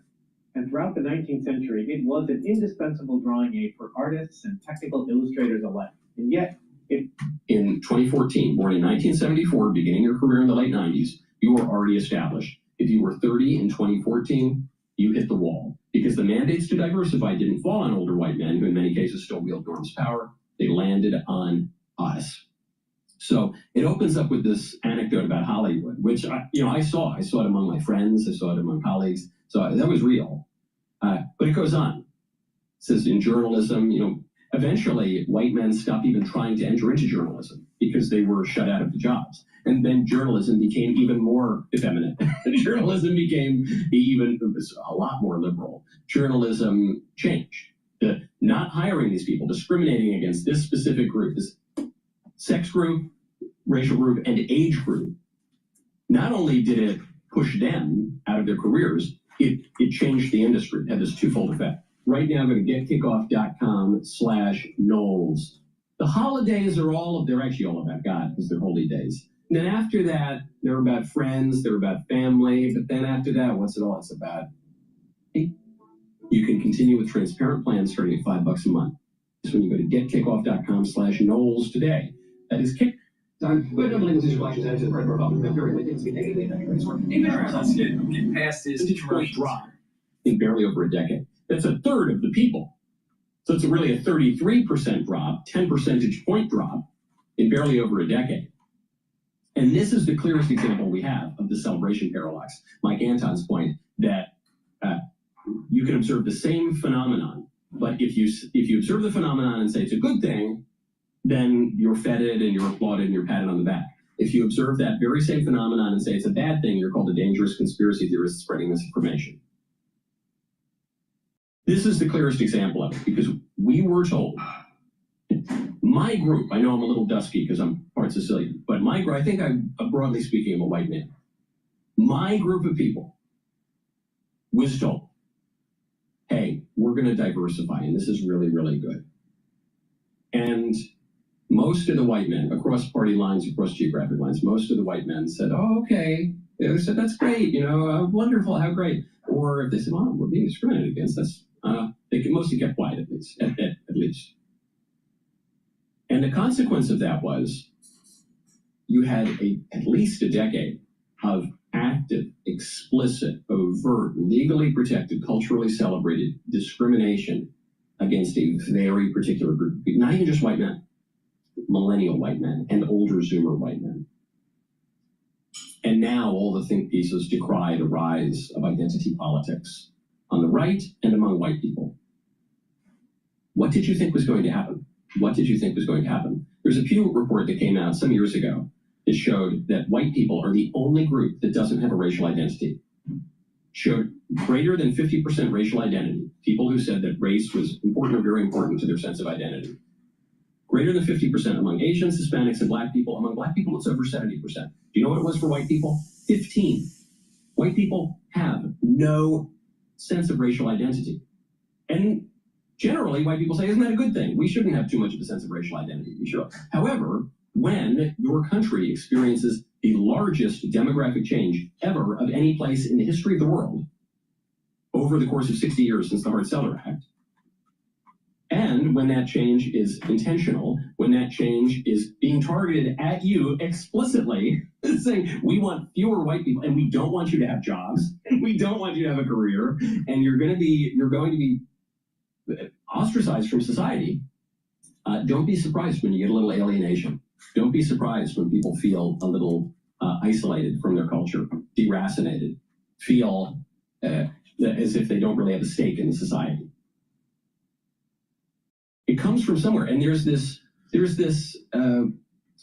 response from the left which says, yeah, take that, white man, you're the devil, we hate you, you're terrible, you should feel terrible about yourself on the basis of your sex and your race and your age, I guess. But then the response on the right is, oh, quit your belly aching, just pull yourself up by your bootstraps, we're all individuals, aren't we? And this group of people is saying, well, we're not being treated as individuals. We're not, so that just isn't true. And we can't exactly pull ourselves up by our bootstraps. We can learn how to suffer in a way that is sanctifying, that is good. We can learn how to make the best of a bad situation. We can learn how to play the hand we're dealt. We absolutely have to do that. But this requires a political solution. You've got to stop actively discriminating against this one particular group of people, young white guys, on every level. In your immigration policies, in your hiring policies, in your university admission policies. And we're beginning to see that. This is one of the achievements of the Trump administration that has gone largely under the radar, is the Supreme Court ended affirmative action in college admissions. Now the schools are going to try to get around that anyway. But that was a big shift. The Trump administration has deported a ton of people, over 2 million people. They're not getting any credit for that. And they're being lied about, actually, by some of their critics on the left and the right. So there are, but this requires political solutions, okay? I think the age of squishy, individualist, liberal slogans is over because it has failed. And it's led to deeply unjust discrimination. And when people recognize that, we shouldn't tell them they're not seeing what their eyes are seeing and not to believe their lying eyes. This is Rick Clip. Stop. Ring the bell. Subscribe. See you next time.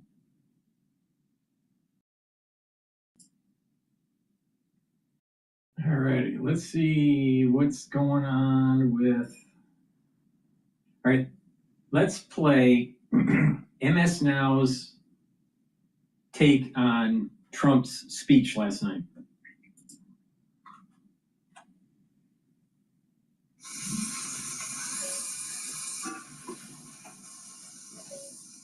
Spam in a taco. Pork for more. Sizzle pork and Let's go to MS Now reporter Laura Lopez at the White House. Also with us, University of Michigan economics and public policy professor Justin Wolfers. Laura, how's the White House reacting to this new inflation report, and what was the goal of last night's speech?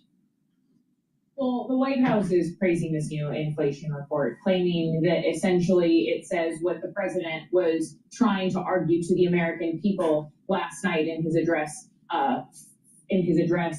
And so we have a post from Caroline Leavitt that I want to show you, what the White House press secretary that she just made this morning, essentially saying that just as President Trump told Americans last night, inflation continues to fall and wages continue to rise. Now, of course, inflation is not necessarily falling, and not falling as rapidly as the president and his White House have claimed. And in addition to that, the president claimed last night that inflation is stopped. It's not stopped based on the most recent rate reports. And again, this argument that the president made to the American people, trying to also claim that prices across the board are rapidly falling, is also not true, Anna, as you know, and you've laid out previously, because the Consumer Price Index actually shows that there are far more prices of goods across the board that have increased during the president's first year in office than have actually fallen.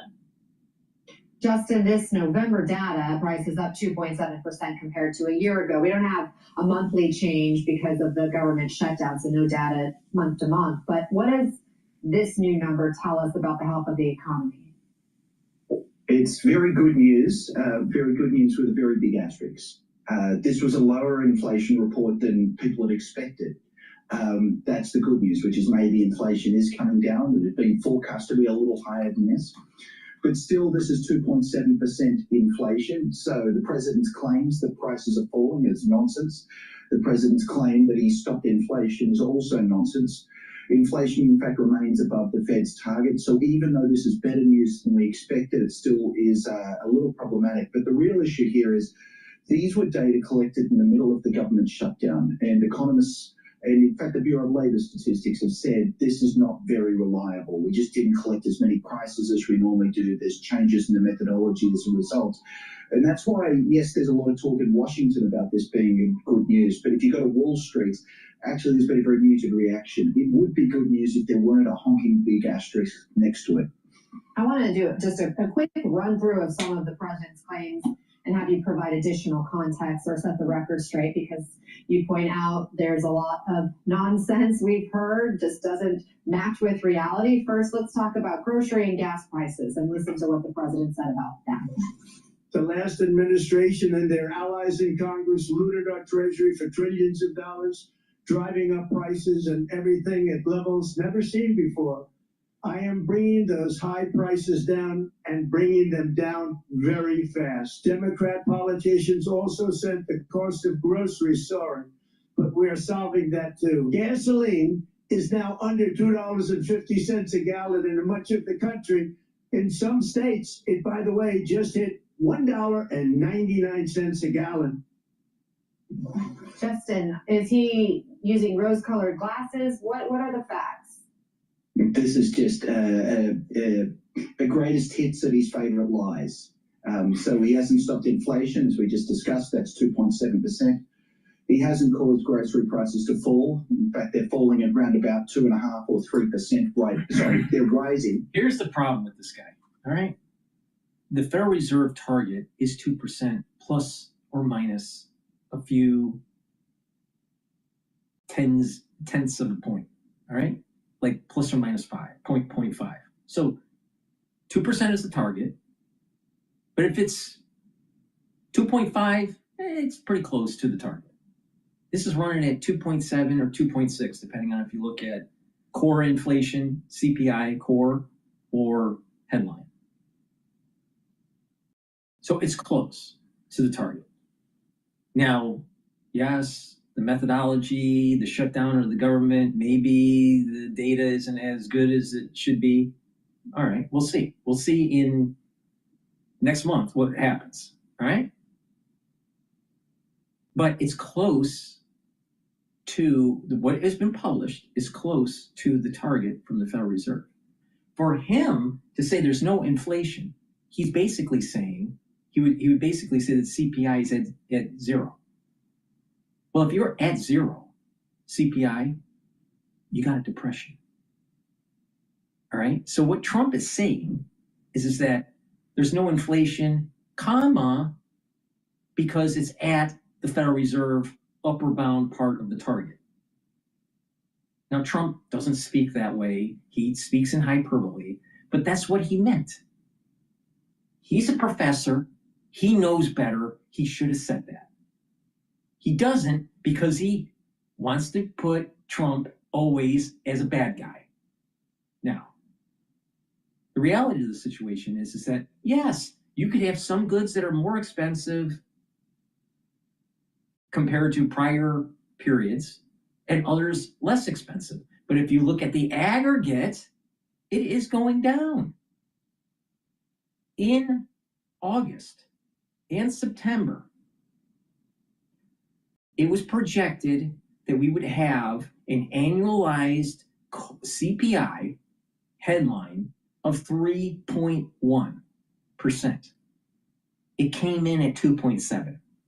Even if there's a data collection problem, it might go up to 2.8 or 2.9. It's still going to be better than what was projected in August and September.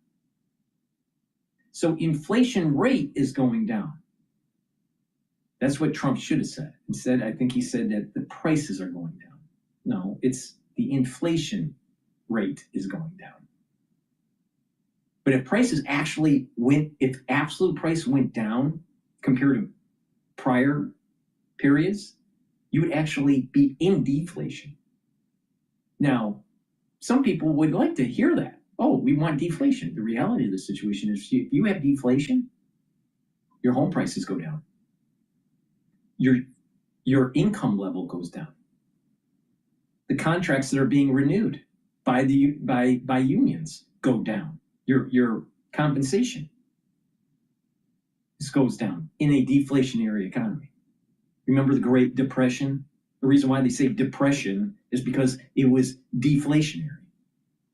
You don't want deflation. You want a controlled 2% plus or minus 0.4, 0.5 to control that. If we were in negative, you got a big problem. You're talking Lehman. So people need to pay attention to this. So prices are never going to go down, because if prices went down, you have a depression. If that CPI came in and it was going to be a negative rate, you got a big problem. If it was close to zero, you got a big problem.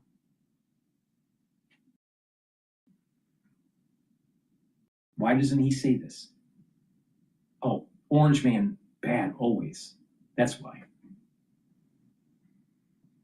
Trump, not, being precise in his wording. The rate of inflation is going down. And it's within the upper bound of the target of the Federal Reserve. If that is going to be the gold standard, then you don't really have inflation, because that's what's programmed in. That's what the goal is, to prevent a depression. Why doesn't he say this? He's a professor at UMich, University of Michigan, in economics.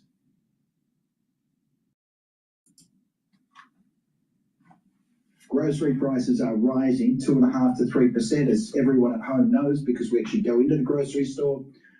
Gas prices haven't fallen. Exactly. But the reality of the situation, if it wasn't, you would have a problem. Because if prices were going down, that means you're stressing the farmers. How are they going to pay their loan to the bank?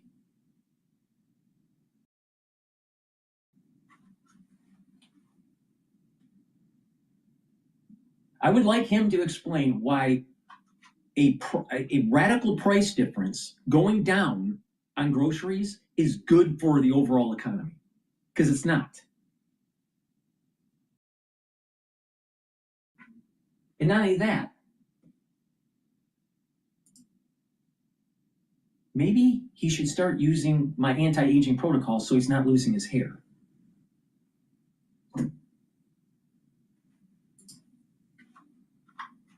Many states, it's $1.99. In fact, in 1,000 gas stations across the country, it might be $1.99.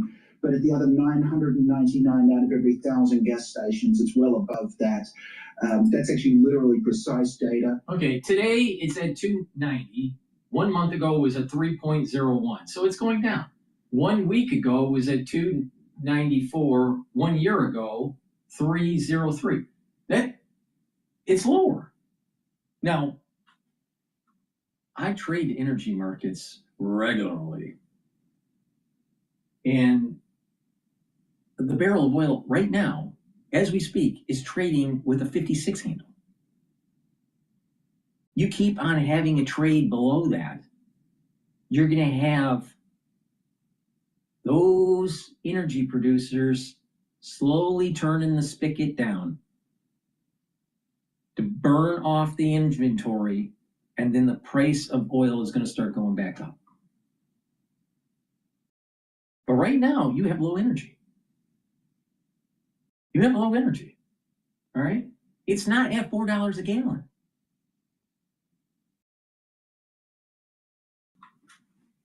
And then the question is this taking out state taxes? Because certain states actually tax gasoline? Is this with or without the state tax? I don't know. But energy for oil has been staying at in the 50 range. It can't stay there forever. The producers are gonna shut off the spigot. So you got a sweet spot here. Anything that's any gasoline in most stations that are trading that's priced at around $2.80 to $3.10, you're doing pretty damn good. I mean, when we started having over $4 a gallon in Michigan right before Lehman crash, all right, what was starting to happen is people stopped spending, right? Because it costs a lot to fill your tank of gas. This was in 2007, 2006, before Lehman crashed, all right? That was $4 a gallon. $4 a gallon in 2006. Now add in inflation. When you do an inflation adjust from 2006 to now of a $4 a gallon, you're well below that. No one's paying attention to that part of the equation either. But he's a professor from University of Michigan. Not telling you the full story here. Price adjust, $4 a gallon from 2006 to, we'll do it real time, because, we love doing real time stuff, right? All right, for $4 a gallon, $4 in 2006, price it in 2025 per inflation.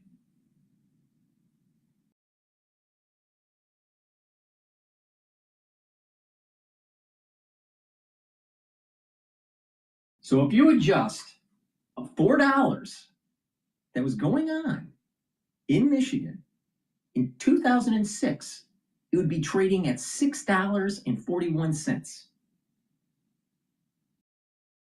Now you could just do that as an average, all right? Because it's not a high density area, but there's lots of cars, So, but the point here is that anything below $5 on the average in the United States, you're doing a pretty damn good job. When you do it in an inflation adjusted number. He's an economist. He should have said that.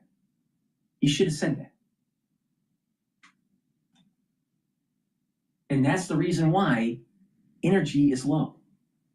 It stayed low because we produced a lot of it. Yeah, but DrPaulCottrell, it's still at $3 a gallon. And I remember it was $3 a gallon in the early 2000s. Yeah. What about inflation, dude? Oh, that should have been $6.50. Yeah. Is it $6.50? No. See? Why is people so stupid? Later on in the speech, he told us that drug prices would fall 400%. The problem is if they fell 100%, they'd be free. So he's talking about violating the laws of economics. And he also forgot to talk about what's going to happen to healthcare prices. He's not talking about that because I want to understand it. Later on in the speech, he told us that drug prices would fall 400%. The problem is if they fell 100%, they'd be free. So he's talking about violating the laws of economics. And he also forgot to talk about what's going to happen to healthcare prices. He's not talking about that because they might be about to double if Congress doesn't do something soon.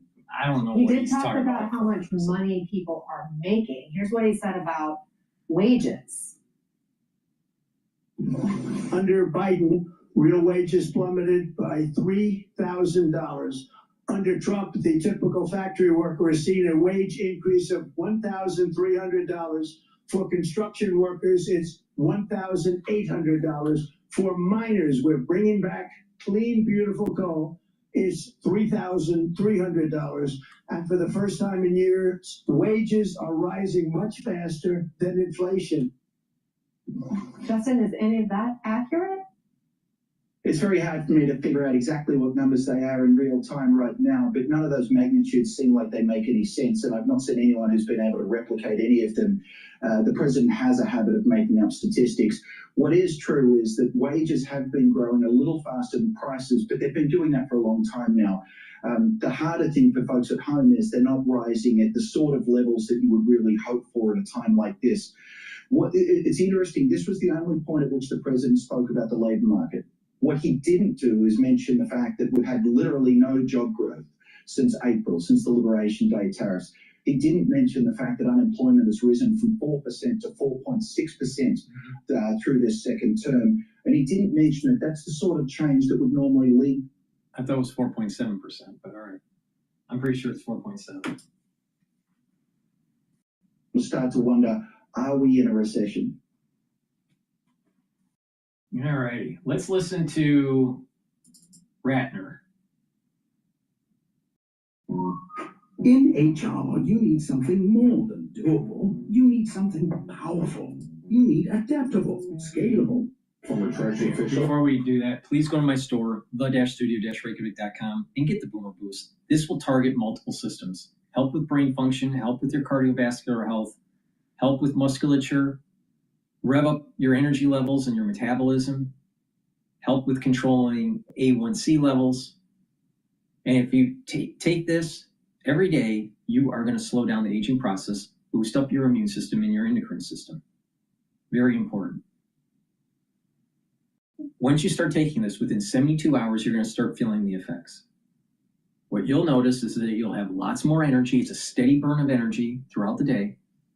You'll be able to sleep better. You'll be able to concentrate better. And if you take this over a long period of time, day after day, week after week, month after month, you're actually slowing down the aging process. It's a very powerful. You can stack it with Gladiator barley or heirloom barley, or stack it with the protocol that I have. That protocol is the following: multivitamin and the probiotic are the base. It's the foundation. Then the first pillar of the protocol, Max 35 or cleanse to boost up your immune system. C60 is the second pillar to soak up free radicals. The third pillar, turmeric, ashwagandha, and lignans to boost up your immune system and to help with your cardiovascular system. And Boomer Boost to rev up your metabolism and increase your energy. And if you pay attention to that protocol that I just mentioned, you are targeting everything that makes you age. And that is the reason why it works. And there is nobody out there that is more comprehensive or more accurate in terms of anti-aging than I am. And I just gave you the recipe. Please go to my store, the-studio-reykjavik.com, get the Boomer Boost. I'm 100% sure on this.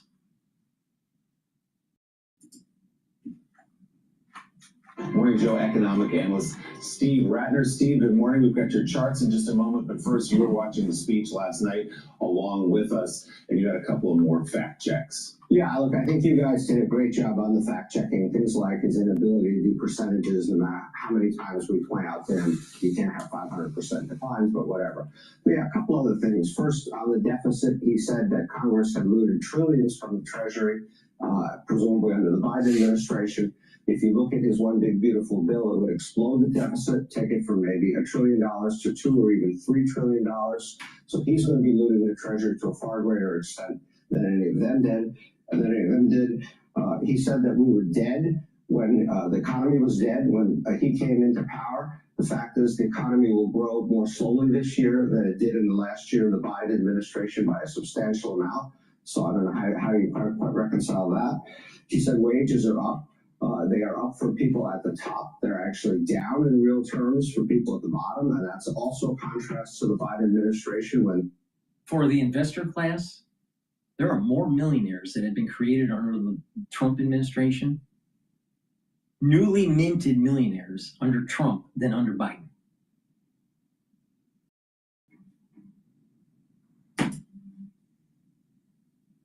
For everybody.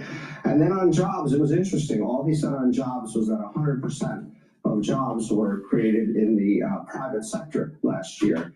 because the news on jobs is really pretty bad. So we can move to the charts if you want, and I'll show you what came out this week on unemployment and on job creation.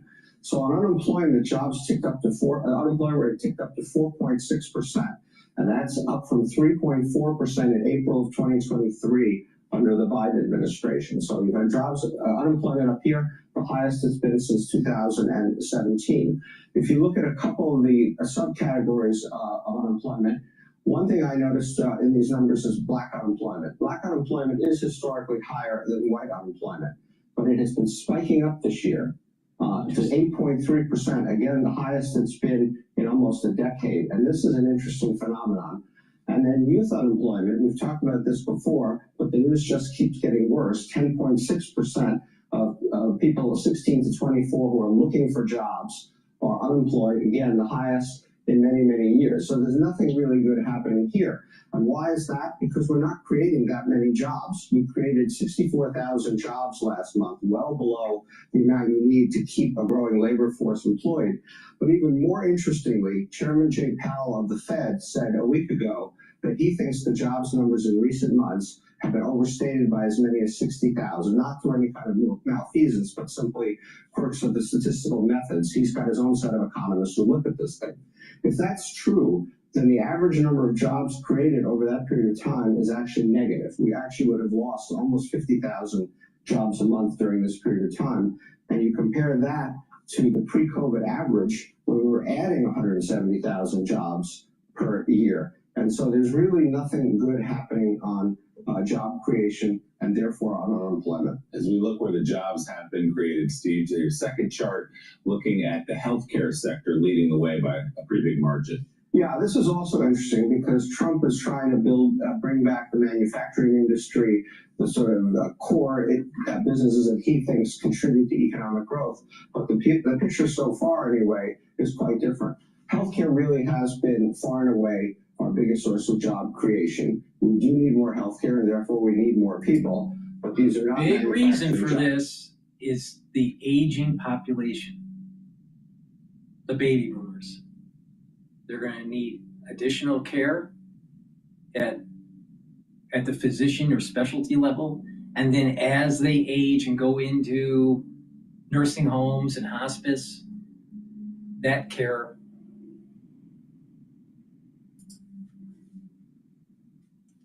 or jobs that are creating things that people can buy. Social assistance is basically social workers, people that help those in need with whatever their requirements are. An important function of the government, certainly, and of private social agencies, but again, not necessarily at the core of the economy. Leisure and hospitality are actually not the best paying jobs in the world. Local government, interestingly, has increased its number of employees. And perhaps that's partly because when you look down here at where we've lost jobs, the biggest source of lost jobs is the federal government. It's everything that Trump has been doing, DOGE, and so forth. And at the state level, there's also been a small loss of jobs. And manufacturing, which, as I've said, and as everybody knows, is at the core of the Trump economic program, lost 73,000 jobs this year. As did the energy industry, another industry that is at the core of Trump's agenda, lost 17,000 jobs. So not just the total job numbers aren't great, but when you look inside of it, the categories in which we're creating jobs are perhaps not the ones that Trump himself says are important to him. I think that Ratner was fair with his analysis. You know, this time I think he was fair, and I agree with what he said. Okay, let's go to Bloomberg. It looks like the House passed the GOP healthcare bill. No subsidy renewal for ACA. Under no circumstances should the House of Representatives adjourn until we successfully extend the Affordable Care Act tax credits for tens of millions of Americans. American people deserve a vote today, not tomorrow, not next week, not next year, today. Of course, that would require a Christmas miracle. And that discharge petition I mentioned, that's 7 legislative days before it hits the floor. That brings us likely well into January. So let's figure out the path forward here and exactly how we're going to fund the government past the end of the month in January. Will there in fact be regular order? Jody Arrington is with us right now, live from Capitol Hill, the Republican congressman who chairs the House Budget Committee, the voice of Texas, with us on Bloomberg TV and radio. Mr. Chairman, welcome back. It's great to have you on Bloomberg, and I'm wondering what you see here with what seems like a dozen different bills to attack healthcare reform or extend subsidies to some extent. Is there any chance of a deal coming together between now and the end of the month? Not one that's going to become law, Joe. Let me start by saying Democrats created this additional layer of COVID or Obamacare subsidy during COVID, and then they extended it for another 2 years. So they had total control of Congress. They had the White House. They didn't extend it then. They didn't make it permanent. They did make the green energy tax subsidies for corporations permanent. So they had a choice. So these are expiring as designed, just like every other COVID program has wound down as COVID is behind us. So the other piece that is important is the COVID subsidies and the underlying program, Obamacare, has increased deductibles and premiums every year. So the question should be, how do we make healthcare affordable? And at least the bill that was passed, I don't think it will become law, but the Republicans passed out of the House last night, will reduce premiums according to CBO by 11%, save $30 billion. Those are the things we need to be working together on, not throwing good money after bad and propping up a failed system. Well, you know, Congressman, we've even had some Democrats on the air here who say you're right. This is a program that needs reform, but we also need a bridge, whether it's a year or two, whatever the extension needs to be, so people don't get bit when they wake up the first morning in January with what I realize are already higher premiums. But you've got open enrollment that goes to the 15th. Is there a world in which that could be extended and a shock absorber essentially could be put on? You know, I don't believe so, Joe, and I got to tell you, my position is we already have tax subsidies built into Obamacare that effectively subsidize people at the bronze level at 90% of their premiums. So that's the subsidy that taxpayers front at about 60 to 70 billion a year. Now that cost is doubled when you add these COVID era subsidies. So you would have to do a lot. The Democrats haven't included any of these things, but you'd have to put an income cap so you're not subsidizing wealthy people. You've seen the CBO reports and the GAO reports about the tens of billions of fraud, the millions of ineligible people. So I understand some of my colleagues wanting a bridge, but the point is we're well beyond COVID. They designed these things to wind down and go away. We should focus on the things like we did in last night's bill. Close the loophole that allows insurance companies to actually direct people to higher cost coverage plans that they don't want or need, and that will start reducing the premiums and the cost of care. And there are plenty of other ways to do it, many of which, Joe, are bipartisan. So I think we throw plenty of subsidy. Unfortunately, we're throwing the subsidy at the wrong place. It's to the insurance company and not to the individual and family. So we should work together to make ACA actually affordable, the private market affordable, and bring costs down altogether.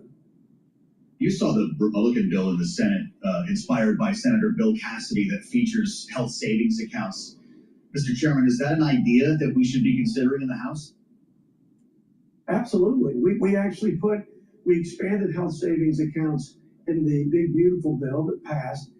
We should do more, again, to provide federal assistance to people, let them keep more of their money to provide health care for their families and not line the pockets of insurance companies. They're the only ones that have actually done well since the advent of Obamacare. So there's that. There's the health reimbursement accounts. It's similar, where small businesses can provide these health savings accounts for their employees.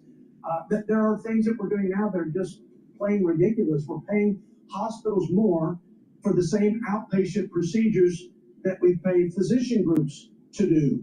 And if we equalize those payments, by the way, the outcomes are the same. If we equalize those payments, we'd save $150 billion, and we'd stop this consolidation of physicians in one big hospital, big insurance, big pharma. These monopoly forces are making the markets not competitive, and they are not giving the choices to the consumer and patients. Yeah. And that, at the crux of it, that's what's the problem is. Too many mandates, too many loopholes, too many regulations, too many taxes. We got to clean it up and let competitive markets do what they do best, and that's providing the best quality at the best cost for a product for consumers.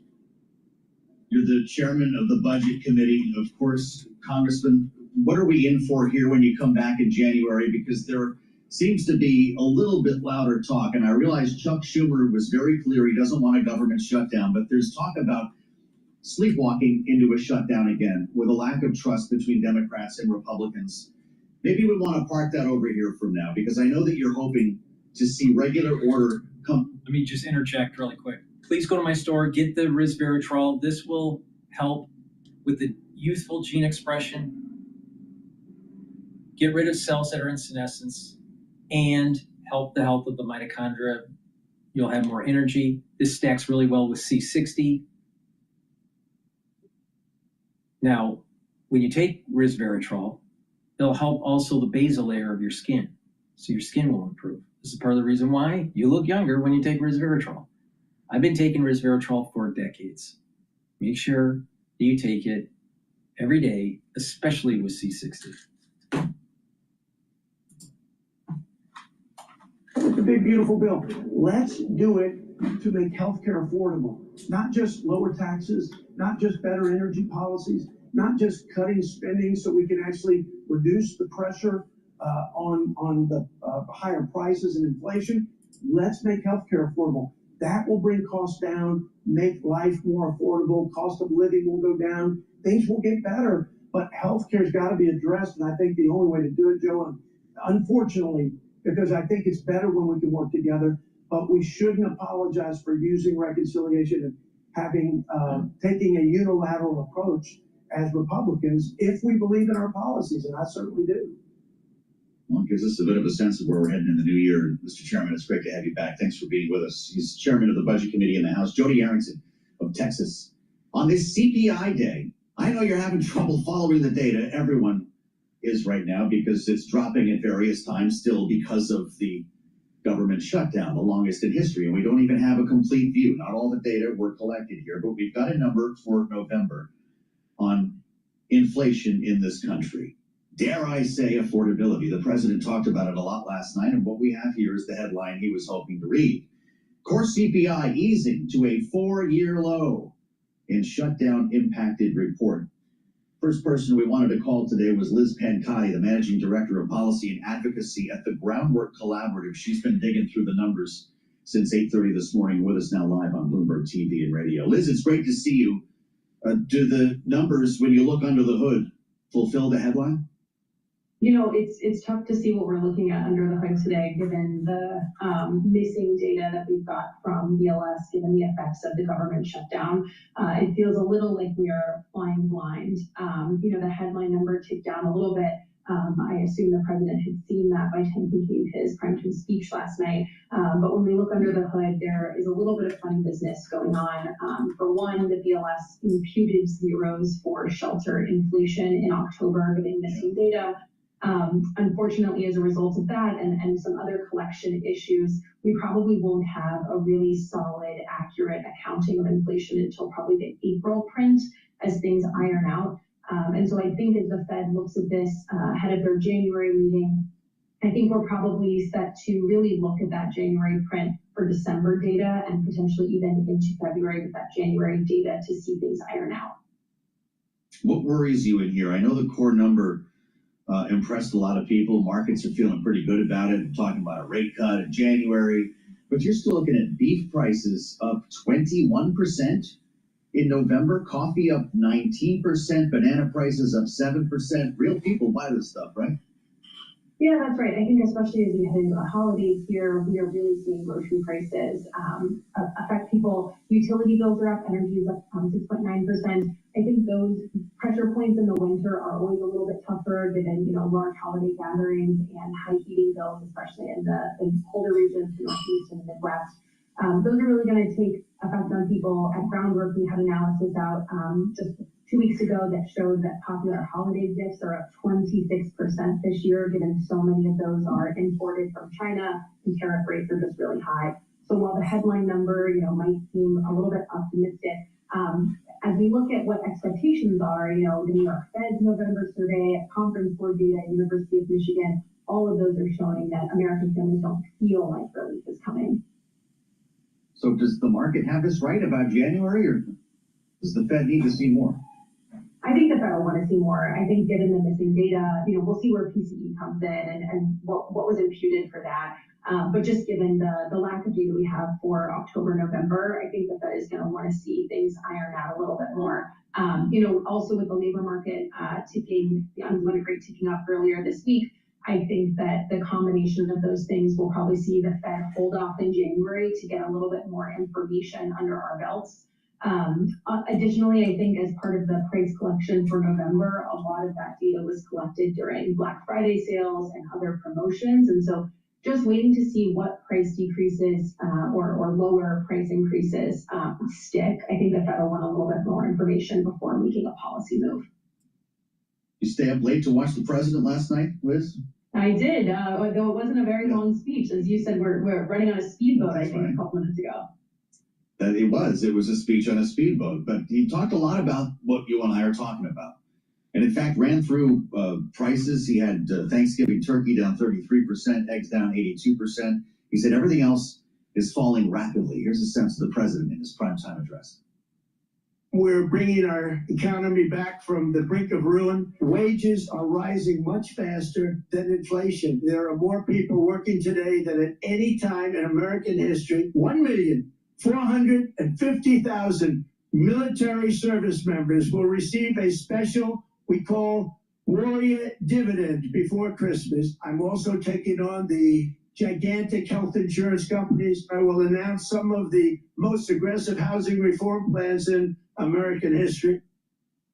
Okay, a lot of that. We're bringing the economy back from the brink of ruin. He said there, Liz, wages rising faster than inflation, more people working today than at any time in American history. Is all of that supported by data? What we saw in the jobs report this week, we saw the unemployment tick up a little bit. We've seen retailers say that they are hiring a lot fewer seasonal employees this year. Real wages are not looking so hot. I don't see a lot of truth in the president's statement. It was kind of funny. I think Mike Consul pulled the spreadsheet of CPI data and just sorted by descending to see what price points he pulled out. I was confused by airfares and sports tickets, but I thought those were funny ones to pull out. And apparently, if you just sort by the biggest numbers, that's where you got them. I think for most families, they're not even thinking about the price of airfares or sports tickets right now because they're struggling to pay the grocery bill and the electric bill. Oh, you're making me want to fly somewhere. Just 30 seconds here left. Liz, are you still waiting for the real impact of tariffs because of front running? When does it show up? Yeah, I think we're seeing this in Christmas presents right now under the tree. Harvard Pricing Lab shows that goods prices are up about 7% from their pre-Liberation Day trend. And I think Goldman still has the estimate at about 55% of tariffs being passed through. I think we are at the tail end of those inventories that were kind of inflated, rushing ahead of that Liberation Day. The president's still not figured out exactly what's going on with China. So TBD there. Yeah. TBD could be an interesting new year for a lot of reasons. Following our conversations with Liz Pencotti. Thank you, Liz. And Jody Arrington. Better fasten the chin strap. Our conversation. Please go to my store, the-studio-reykjavik.com, and get the C60. You can get it in avocado oil, extra virgin olive oil, or MCT coconut oil. C60 needs to be in an oil for proper absorption. Preferably, take a teaspoon a day on an empty stomach for best absorption. If you work out, take it before your workout so you're soaking up the free radicals and you'll recover quicker. By taking C60 every day, you're soaking up free radicals. It's 1,000 times more potent than a molecule of vitamin C. And by soaking up free radicals, you're helping your immune system, your endocrine system, your cardiovascular system, even your brain function. Why? By soaking up free radicals, you're reducing stress in tissues, reducing stress in the cells, you're bringing down inflammation, you're also soaking up those free radicals and reducing damage that the free radicals does to the tissue and the cells. And by soaking up those free radicals, your mitochondria is going to become healthier, more robust, produce more ATP, you'll have more energy. And when your cells and tissues have more energy, they perform better. Now at the vascular level, by soaking up free radicals, you're reducing the concentration of oxidized LDL, and therefore you're reducing plaque formation. At the neuron level, by bringing down stress in the neuron's healthier, and the health of the mitochondria in the neuron is improved. You have more ATP, more energy to produce neurotransmitters, and the neuroplasticity ends up improving, so you're thinking faster and you have better memory. C60 is the cornerstone of slowing down the aging process. Now, you can stack this with resveratrol to improve the basal layer of your skin, so the new skin cells that are being produced from the basal layer are healthier, and therefore, over time, your skin improves. In addition, C60 is the second pillar of this core protocol. The core protocol is as follows. Multivitamin and a probiotic. That's the foundation. First pillar, max 35 or cleanse to boost up the immune system. C60 is the second pillar. Soak up those free radicals. The third pillar, turmeric, ashwagandha, and lignans to bring down inflammation, to improve your immune system. And boomer boost to rev up your energy levels and your metabolism. And if you do that stack, you're going to slow down the aging process, boost up that immune system, improve your endocrine system, improve your brain function.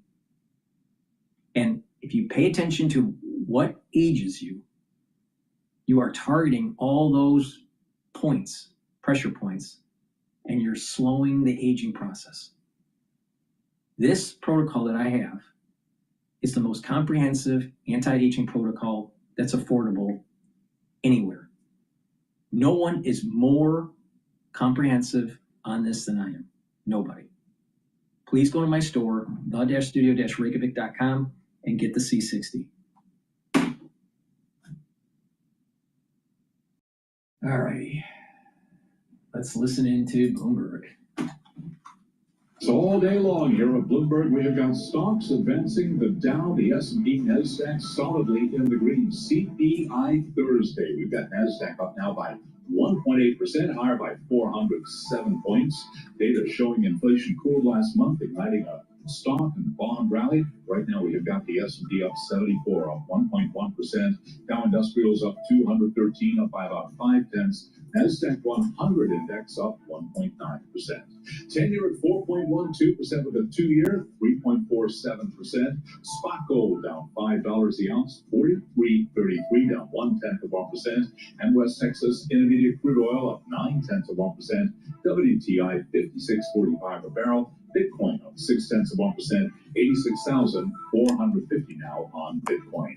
Instacart shares are lower after Reuters reported that the Federal Trade Commission has sent the grocery delivery company a civil investigative demand. The FTC declined to comment but told Reuters it is, quote, disturbed by what it's read in the press about Instacart's alleged pricing practices. Instacart down now by 2.3%. And just getting word that Sterling Anderson, the executive leading GM's tech push, is emerging as the frontrunner to eventually succeed CEO Mary Barra when the 63-year-old retires from the storied automaker. Now, Anderson joined the company as chief product officer in June after working for... I think Barra is not that great of a CEO for GM. I think she was terrible at running GM, but that's my... Big stocks higher. S&P up 1.1% for on-demand news 24 hours a day. Subscribe to Bloomberg News now wherever you get your podcasts. Balance the Power continues now. In fact, we go to Washington. Once again, your host here is Joe Matthew. Okay, Charlie, thank you so much. You'll have more on Wall Street in just about 20 minutes' time, live from World Headquarters in New York. It appears the paranoia was well placed. The paranoia we discussed among marijuana investors just a couple of days ago with Nathan Dean at Bloomberg Intelligence, there was fear that Lucy might be about to pull the football again. Yeah, big house party set to start in about 7 minutes at the White House with the president putting pen to paper or Sharpie to something to sign a rescheduling of cannabis that would unlock a more favorable tax treatment status, they say, for cannabis companies around the country. But pot stocks have turned decidedly lower today, with great disappointment about what this order apparently will include. A briefing with reporters earlier reportedly includes that the president will direct the Attorney General to expedite and complete the marijuana rescheduling process and allow doctors to prescribe CBD products that would be eligible for Medicare coverage and more. CBD products are different than THC products, so don't smoke them if you got them, because that might not be covered. We're going to find out shortly when the president emerges. We haven't seen this on a piece of paper yet. Now, I've got more for you. The press secretary, Caroline Levitt, just a short time ago announcing on social media that there's a new name for the Kennedy Center. Taking to X to write, I have just been informed that the highly respected board of the Kennedy Center, some of the most successful people from all parts of the world, have just voted unanimously to rename the Kennedy Center to the Trump Kennedy Center, congratulating in this note not only President Trump, but likewise, she says, congratulations, President Kennedy, because this will be a truly great team long into the future. We need to get to Tyler. She's on the north lawn of the White House right now, Washington correspondent. Tyler, everyone saw this coming, right? The president made himself the chairman of the board. Right. This was, I guess, long expected, considering it's really the latest effort under this Trump administration to remake the institution here in the nation's capital. Of course, you'll recall back in February, we saw that major shakeup of the board. Many members that had been appointed under the last administration were fired. And as you mentioned, we saw President Trump himself appointed as the new chair. Now, there is reporting that this vote happened with President Trump phoning into the meeting. That's according to some media reports that have already started circulating after this tweet was posted by the White House press secretary, Caroline Levitt. Worth also mentioning the last part of that post on X. She says that the building will no doubt attain new levels of success and grandeur, in her words. Important context here, you'll recall when the One Big Beautiful Bill passed this summer, tucked inside of it was $257 million appropriated specifically for a renovation of the Kennedy building. So, Joe, this really, as we're discussing, is the latest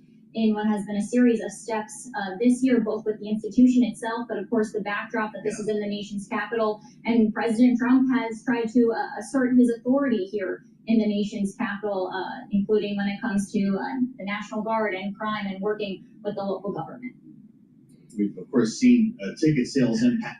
I really don't care about the Kennedy Center. Please go to my store, the-studio-reykjavik.com. Get the lignans. This will help to boost up your immune system and endocrine system, bring down inflammation, and soak up free radicals.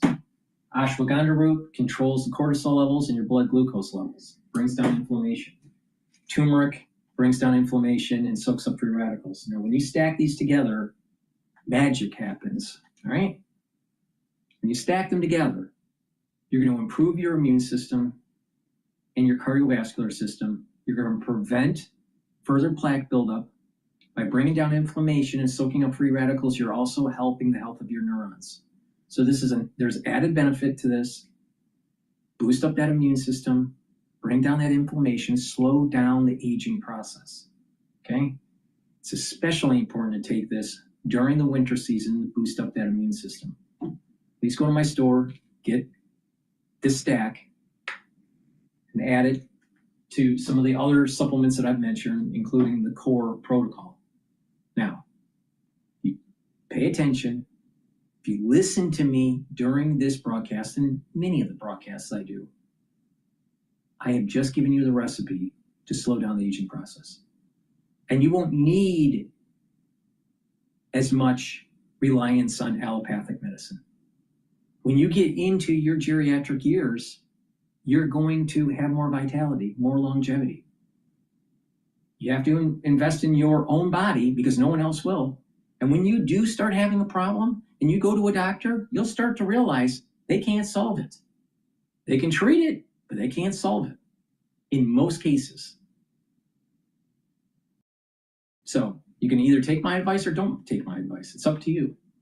But my protocol works. Please go to my store. Make sure you use discount 5. You get $5 off. And you get a free gift if you spend $100 or more until supplies last. That's the end of my broadcast. Thank you for listening. Please go to my store, get the supplements. I want you to get healthy. Because if everybody did this, we wouldn't have a healthcare problem.